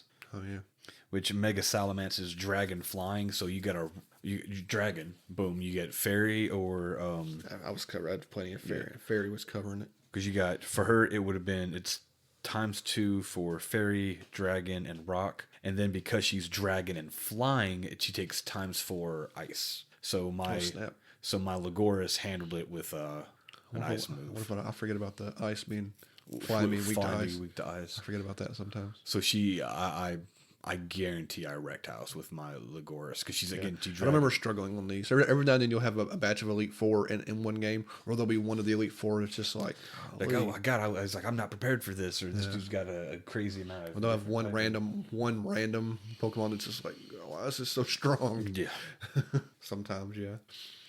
I don't remember. There's a battle. There's obviously a battle after the Elite Four. What's his name? I forget if you take on Jax or you take on Ace, but I think you take on Ace, if I'm not mistaken. Yeah, and I think they're just like whichever version. We can't remember. but you would end up just if it's any they've been a most powerful version. I don't remember having any trouble with the rivals in this. No. So you would have just had to do a run through on them, kind of putting them down pretty quickly with your team. Yeah, your final battle is with Jax, and it's just to try to tweak it a little bit. It does something slightly different where he does double battle. It's a double battle for him. Oh, okay. Again, I don't remember having a hard time because he's just the best version of himself, probably, and it's still. Oh, I did. Sorry, I did manage to find a list of the Pokemon and the Elite Four, and each Elite Four member only used 4 Pokemon. They didn't use a full 6. I don't think none of the gym leaders do either. I always find it strange that gyms are always so short on Pokemon sometimes. But even by the time you fight the first gym, you probably have 6 Pokemon. Yeah, I can shoot through them real quick if you want. No, we're past all of it now. Yeah, but we wrecked house. No problem with Jax. Yeah, because Jax he's the only one who uses a full roster of 6. Yeah, and depending on what you pick, his starter will change and stuff like that. But he has pretty good coverage. Well, yeah. So I guess I should have talked about it earlier because it comes with the catching and stuff like that. This has I think it's probably to end on our most favorite thing about the whole game would probably be Yeah, probably. You'll go into it. There's a special. You get a new you type get of. You don't get it right away. You don't get it right away, which I think is good because you get it after. Because you gotta in any kind of Pokemon thing, you gotta spend a while kind of. Well, again, this is the only game that has this tool, but just running through and catching what you can is kind of like this how you play Pokemon.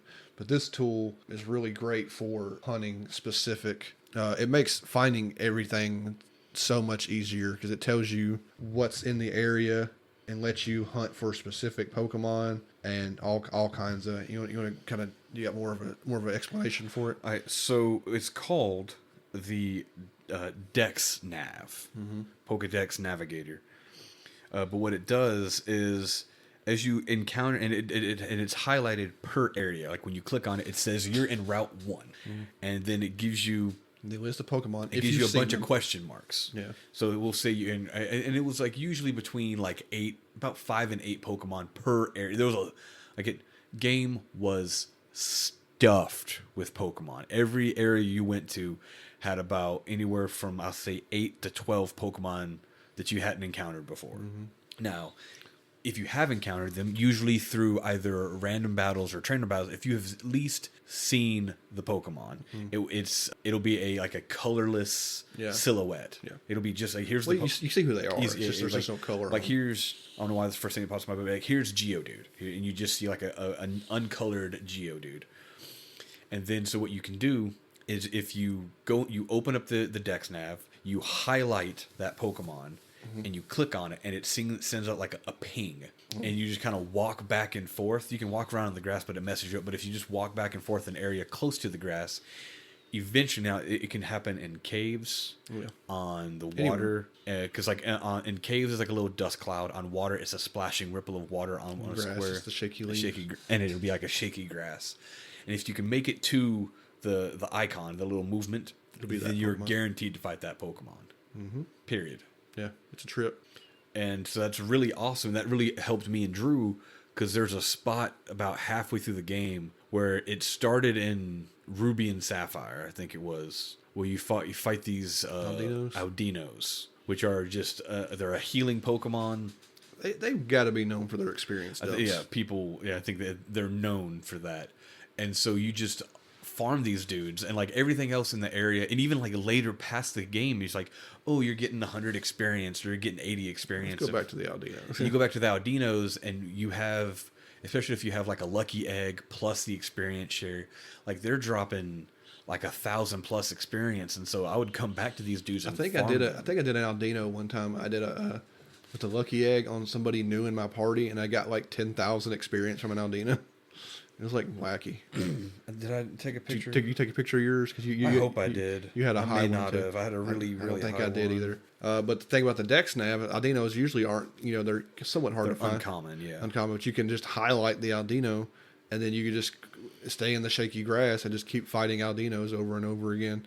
And it's so crazy how much it makes it. But it makes it easy, like to you can find anything at that point when you're hunting things. Like we needed to find because the Electabuzz and the Magmar, they needed specific things, and Yeah, it also the Electivire the and Davnex also, as you fight the same Pokemon over and over again, it starts getting more and more data on the Davnex until you break the chain, and you could see which ones were holding an item, and we had to find that we're trying to steal what's it called? it's the oh my god, what is it called? Anyway, they both need an item to evolve. The Magma Riser and the Electra Something. Pfizer. But their baby forms are carry it. randomly holding those items, and you Yeah. can steal them from them with Thief or whatever. So we ended up doing that with the and also Elekid's and Magbies are really, really rare without the Navdex telling you to fight them specifically. Magbies especially. I don't think the Elekid's. Were the Elekid's as bad? It wasn't as bad, but we also didn't fully understand the Dex nav. When you encounter Magbies, it's like in the volcano between the second and third town. Yeah, they're so rare. And the Elekids were a little later, and we understood the Dex nav more. Navdex, whatever you want to call it. Dex nav. Dex nav. But it's game breaking. I don't know if we're selling that feature. It is a ridiculous feature that it guarantees you to fight what you want to fight. So that's really good for people who want to do again, I don't. People who want to do EV training, like if your Pokemon only fights say my Electivire, I want him to be physical. And if I only have Electabuzz or Electivire kill golems, all right? Golems, whenever you kill a golem, it increases your EV for physical attack. I don't know, I'm guessing, but there are specific things you can search and you can for the competitive scene. Crap. We don't know. But you could farm have your Pokemon just fight that, so that when they level up, their level up is more targeted specifically to the stat that you want. So you can, like me and Drew, avoid like I said, down the middle Pokemon. But with this, you can target if you can not have you can kind of make them operate outside their parameters and get a special based Pokemon, and in some people you can even completely change them, like a Pokemon who's normally a physical type, and you're like, you know what, I'm gonna change the game and have like in my case, if I had a Glade, because he's physical, he's psychic fighting, but I'm like, ooh, I would prefer him to be special, so I would have my Ralts and my Kirill and my Glade only fighting a specific Pokemon, and that way it would shift it from physical to special, because the special would eventually outpace the physical, and then I could have just another Gardevoir Glade, but I didn't want that. And that's way too much work and thinking. I'm just trying to have fun. I ain't trying to do maths while I'm playing Pokemon. But yeah, the Dex Nav is a truly broken and an amazing game mechanic. Yeah, you won't ever see it. It's only going to be in this game. I don't know if any other ROM hacks have copied it. Did that because with the versions we played, we couldn't trade, which kind of hurt. I like when Yumi can trade. Yeah, we boost our Pokemon. But there was a whole convoluted trading mechanic, and we bought these link cables, but it didn't work. And then there's a global trade system that didn't work anymore either. And I don't know if that's because we were playing on ROM hack. on a ROM hack, or playing on our analog pockets and not on like a PC. Maybe it's easier because there's it has cloud trading. The cloud trading and stuff work seemed easier on a PC, but I was like, I'm okay. Yeah. But yeah, that kind of covers everything for our first ROM hack. I thoroughly enjoyed, though I feel it was a little stuffed, even to the point that like he kept adding features. There are stuff you encounter in Sword and Shield, the Gigantamax and the Max raids. That's in here too. Yeah, he put in these little special hidden spots where you can find these Maxwells, and every day it resets, and you can find a new Gigantamax Pokemon. And I was like, I don't really care for the Gigantamax gimmick anyway, so I'm not doing none of that nonsense. And then, like I said, there were Alolan versions and stuff like that, and I was like, I'm not hunting down Alolan versions. I've already played Sword and Shield, or Sun and Moon rather. Yeah, there's just so many Pokemon. So it got kind of exhausting on the later half of the game, probably or later quarter maybe. There's just so many, like every route. I think I read somewhere other people might sort of like when you walk into not even specifically Unbound, people said they get tired of walking onto a route and the route has like 15 freaking Pokemon on it. Mm-hmm. You're just like, okay, come on. I want a ROM hack that, like, I'm interested in a Fakemon ROM hack, like you said, Clover. I'm interested in a ROM hack that really picks favorites and tightens them up. But maybe. yeah, I don't need, because like I said, this has almost 500 base, and then almost 900 for national. That's Almost all the Pokemon. too many. Yeah. Like I said, I like 150, and if you want a cool double it 300, I'm okay with like a 300. A nice solid 300 is kind of okay because it gives you a playground to play in. Mm-hmm. But they love Pokemon so much, and they want people who love Pokemon to play their game. So they literally stuffed everything in it to bursting. But besides it being too much, And having so much in there gives you. I like the limited options for building. It makes you really want to. We're at the point now where we want to like really use things. We like our teams are going to get stranger and stranger as we try to use things we never used because of even having limited choices. Helps you really dig into the depths of which Pokemon to use. When you have everything available, like Unbound, you can use almost anything. yeah. Just about. I think the list of missing Pokemon is almost in the single digits. Like there's so few Pokemon that aren't in Unbound. Well, this came out before Scarlet and Violet. Scarlet and Violet, so that's probably the bigger gap now. But yeah, because we broke over 1,000 with Scarlet Violet. Yeah, so it's a beefy little project there. I enjoyed it. I wanted something a little different. It's just straight up Pokemon, which is what they would have built, and I understand that and why. And that's why it's the most popular ROM hack is because it's just straight up 100% Pokemon. I think completely. I said at the beginning, completely indistinguishable from a main line. Other than like a few moments where it's slightly darker. Yeah, and that there's not an alternate version. It's not Unbound and Bound. Unbound and Freedom or something like that. So there's not two versions about like that. But with the writing, there's no crazy writing like you would think this is just a regular Pokemon game. If that sounds good to you, which it does sound good to the ROM hack community in general, as this being the biggest and best ROM hack, then there you go. We're going to dabble in other ones. I don't know when we're going to dabble into other. There's a couple other ones we have on our radar here we're going to look into eventually, but figure we should start with this one. The one thing we didn't touch on that it's not game breaking because they have started doing this in other gens, and I think that may have been why he updated it. But like most Pokemon games, you have HMs, the hidden moves to make your way through. You have like Surf and Fly and all that stuff. This is unique to this one, isn't it? What he did was if a Pokemon on your team can use it, you don't have to teach it to your Pokemon, but if they can use it, you can just trigger that like from a menu. Have them use cut. Not even. You just walk up to it, hit A on it. And whatever closest Pokemon in your list can use it, it would just have them do little splash screens. That's a spoiling thing right there too. Like it'll spoil you for other gens where you got to have them move on you at all times. Because the only time when they stopped doing that were in Sun and Moon and Sword and Shield. You had a bike or something in that, and then the Let's Go Eevee, Let's Go Pikachu does a little thing like that where your starter is taught the move, and so they can do it through the game. I guess so, but yeah, this way doesn't make sense, but it's so convenient you don't care. Yeah, I hate having to have some people call them HM slaves. People have like been derogatory of the word slave, so now they're like, oh, it's my utility Pokemon or my HM friend. I've heard the term utility Pokemon used. That's the thing that people use to say more often. That's the safe word. It's the safe. It's my utility Pokemon. He's utility. Yeah, usually that early normal type you catch in the beginning of a game. I had a couple of them. Yeah, like a Zigzagoon or something like that can use a couple of your stupid moves that you don't want nobody else. Well, the fact that like a Zigzagoon can learn like Cut, Strength, and Surf and Flash, it's like, how does this little raccoon know Surf? But whatever. But yeah, I thought that was definitely worth mentioning. Some of the quality of life things that were added. There's probably some other ones in there we're not really thinking of, I imagine. There's the underground expressway to create shortcuts between the world, but then you get Fly. Yeah, Fly negates that, but the underground road thing is pretty cool. The expressway, the KGB or KB. I will say something that's not very good is the item cube. It is not organized, nowhere near enough. I don't feel like you can't sort.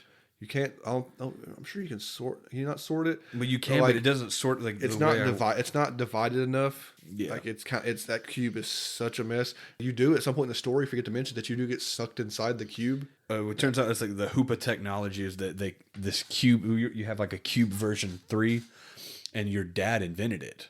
Yeah, and then the Aklov when he was still working for the bad people, used Hoopa to trap your dad inside the cube's miniverse rather. Yeah, because it's literally that stuff's pretty cool because it's like it's not really puzzly, but it is playing with perspective a bit in that on that map when you're not in there. You're not even the whole thing's not even an hour probably. Yeah. You run through, but you do hop across these different sections. And when you hop, you turn and you're like running along this other side. It looks kind of cool. But just to have a weird section where you go inside your item cube is just, it was wonky, but kind of cool. And the dude, the bad guy who's doing it to you is trying to like imprison you forever. Like this is basically kill you, trying to imprison you forever to like get you out of the way. Yeah, because you've been wrecking. But the item cube itself as a utility is just it's a mess.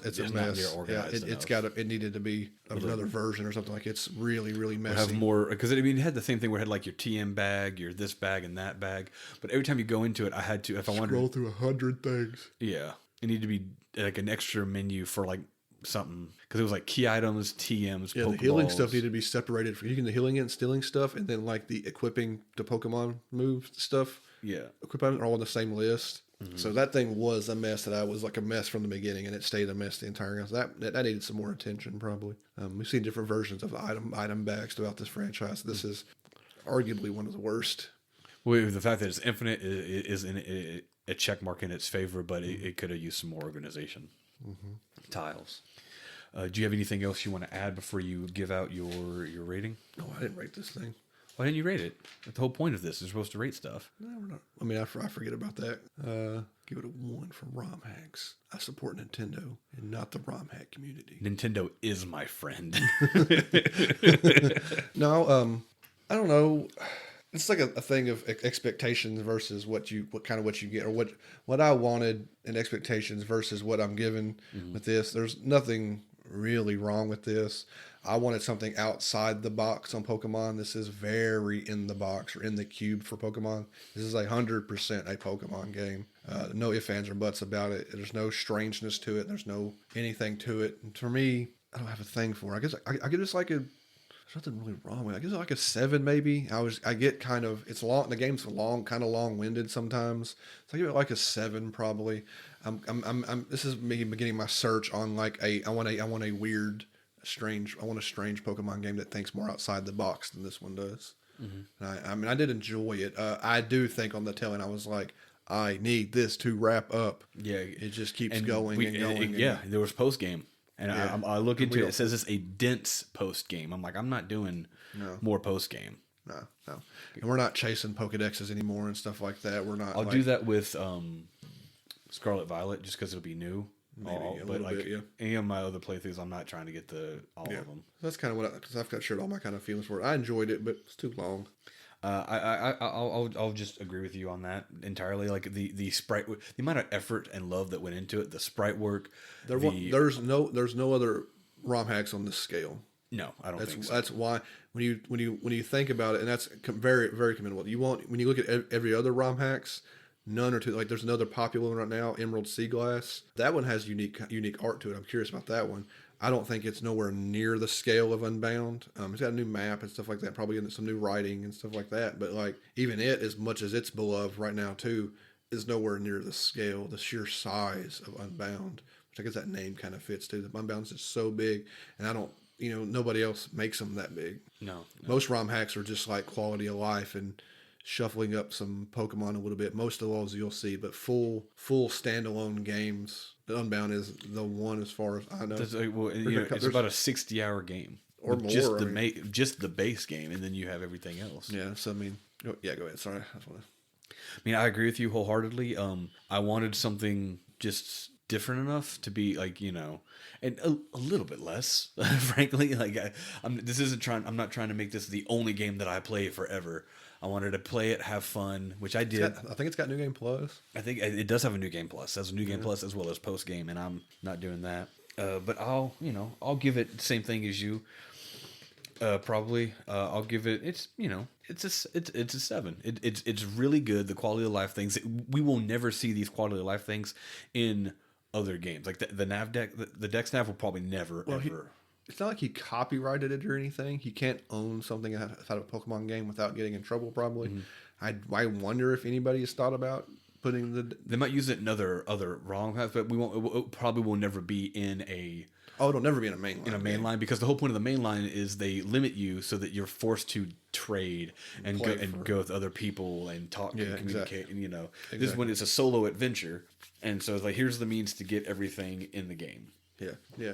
Other ROM hacks might try to use it. I'm not sure. Yeah. I'm sure he would give permission to anybody that wanted to use the feature. Mm-hmm. That's the one thing too when you talk about. And it's free. Well, it has to be. It has to be. Yeah. But that's one thing we talk about when ROM hacks. People make new tile sets. They make new towns. They write new dialogue. Lots of things you do. You just move things around or change the colors and move stuff. The DexNav, DexNav. It's a whole program. It's a whole code. It's a whole new program that the dude had to build. Maybe he had help too.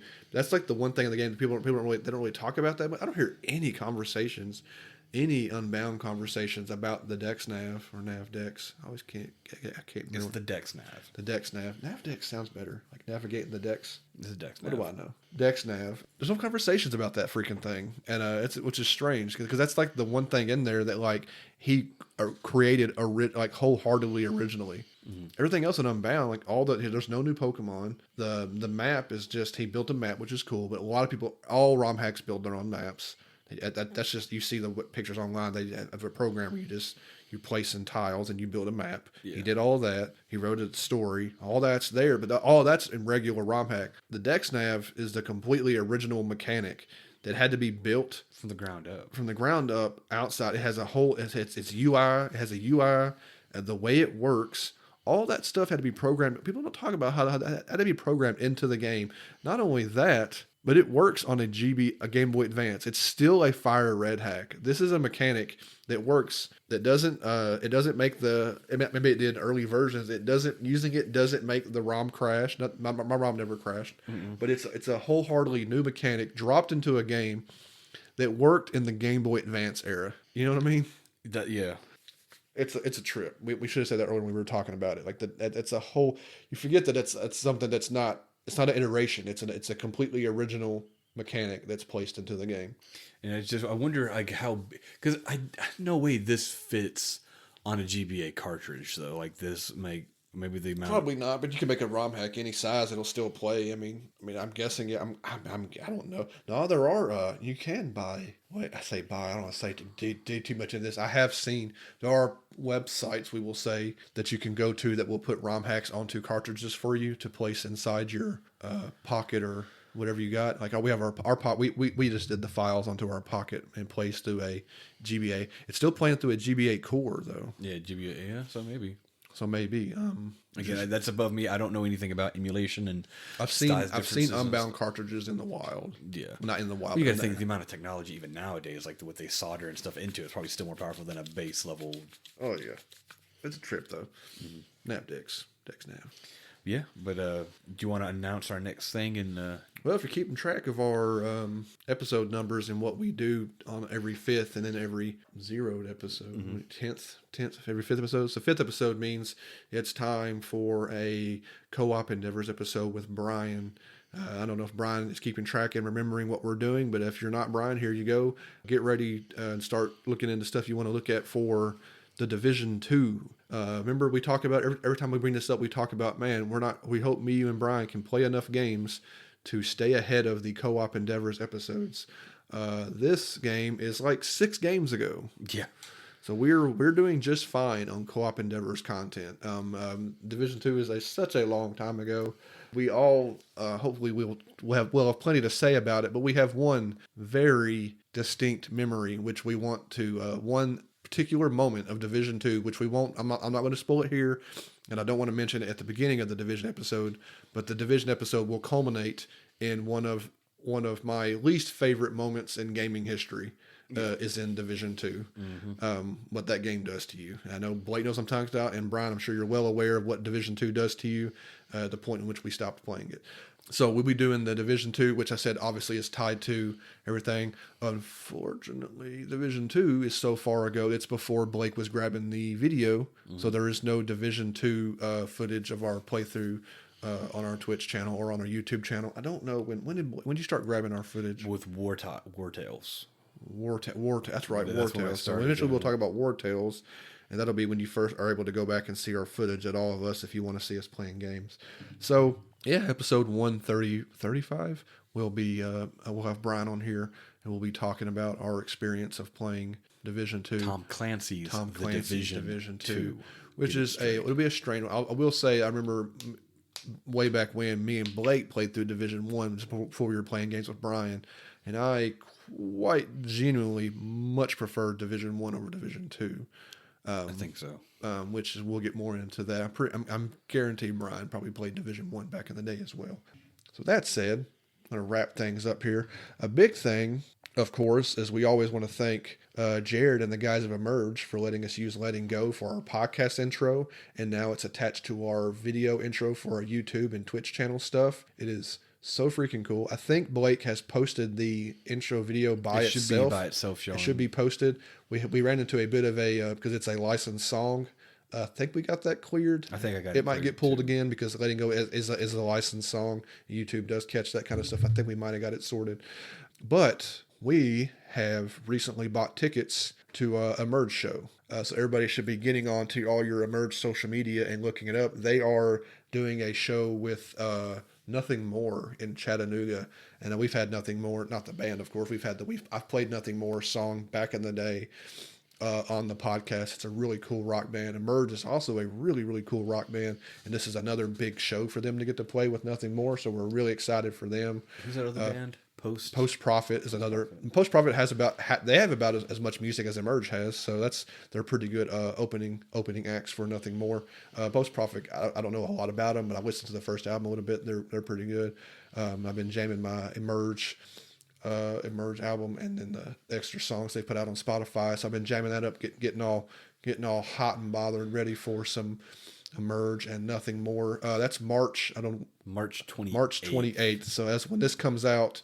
You have about another month or so to grab tickets for that and come go see Emerge. That's in Clarksville, right? No, Chattanooga. Chattanooga. So in Chattanooga, if you're in the area, support the band, go buy merch, go see them, go tell them that we sent you. We're gonna say hi to Jared. We'll probably catch Jared at some point, get some fresh photography of ourselves with our boy Jared there. I've seen Nothing More a couple of times, and they don't ever seem to come out and talk to their fan. We see Nothing More like 4 or 5 times, and they don't ever seem to come out and talk to their fans, which I think is maybe this time will be different. Maybe. How many times we've seen them? We've seen them a couple of times. Yeah, but Jared. They've interacted with us and stuff on stage and stuff. Maybe that's different than coming out and talking. Not a big deal, but anyway, support Emerge. Buy tickets to this show. Go see them in Chattanooga. They're supporting Nothing More. It's gonna be a big show. It's gonna be awesome. Also want to thank Mladen Markovic, aka Devious.Pixel, for the art for this podcast. Me and Blake are tossing back and forth ideas for our next guest. We'll wait to announce. We'll wait to announce that. We have a repeat guest coming up who actually had requested and talked about a specific game that he wanted to talk about, and I managed to play that entire game in one night. I'm not going to spoil anything yet. I did manage to play the entire game that he wants to talk about in one night. It's a trilogy of games. He wants to talk about number 2. I dabbled in 1, beat the entirety of 2, and I'm going to play 3 at some point before that podcast comes out. That episode will probably end up being about the whole franchise. I would guess would be about the whole franchise. Blake hasn't touched it yet. I have seen our guest online dabbling in the games as well. I see, because you see your little creepiness of your friend activity on your PlayStation. You can see what other people are doing. So anyway, we have another guest. It's been a long time since he's been on, but we have a repeat guest coming on talking about a franchise of games. Again, back with Devious, where me and Blake are tossing back some ideas a little bit. We'll probably include him too and ask him if he wants the idea that I kind of have. Because I want something else on there besides just the character. I want something. We try to do a little more, because like Jared's last thing had him like fighting a bunch dragon. of stuff on him, yeah. So it was really cool. So we're working on that. So Devious.Pixel's awesome. We'll be working with him again pretty soon for another guest. And looping back around again, we're talking about Twitch and Dark Souls and Division and stuff like that. We always want to thank Brian for not just playing games with us, of course, because that's the fun part, but then editing this podcast takes time away from playing games to listen to this nonsense, which he never complains about. So I think it's okay. So we appreciate you, Brian, taking the time to edit this, and he finds the music and stuff that he plays. I'm not sure if the Unbound music will be hard to find because they can't promote it too much online without getting. I found a thing that's like the super mega collection. I'll see if I can't send a link to Brian. Yeah, because they can't promote it too much because you'll get the. And it has to be free. Yeah, you'll get the freaking. I don't know how Unbound, because you listen to again, we'll promote another friend, of course. We promote Daniel's channel, of course, but then Clyde's Not Your Friend channel. How hard Nintendo drops the hammer on people and like sues them out of existence. I don't know how Unbound is still around or how it stayed under the radar considering how big it is. It's crazy because he talked about Pokemon Uranium getting shut down pretty hard. We haven't actually tried to look at Pokemon Uranium yet because I don't think it's a ROM hack. It's like it's different, but that's a whole nother conversation. But anyway, I lost my train of thought there. Where was I going? Brian Good. And yeah, that's all I got. So we'll catch you next time with Brian and Blake. If you got any thoughts, people never write into us. We wish people would write into us. If you got any thoughts about your experiences with Pokemon games in general, or any Division or Tom Clancy game, and that's write into us. We'll share that stuff on the podcast. But people just don't write into people. We got listeners. People just don't write into podcasts all the time unless you're like a big podcast. You don't write into the little podcast. That's okay. My feelings ain't hurt at all. Yeah.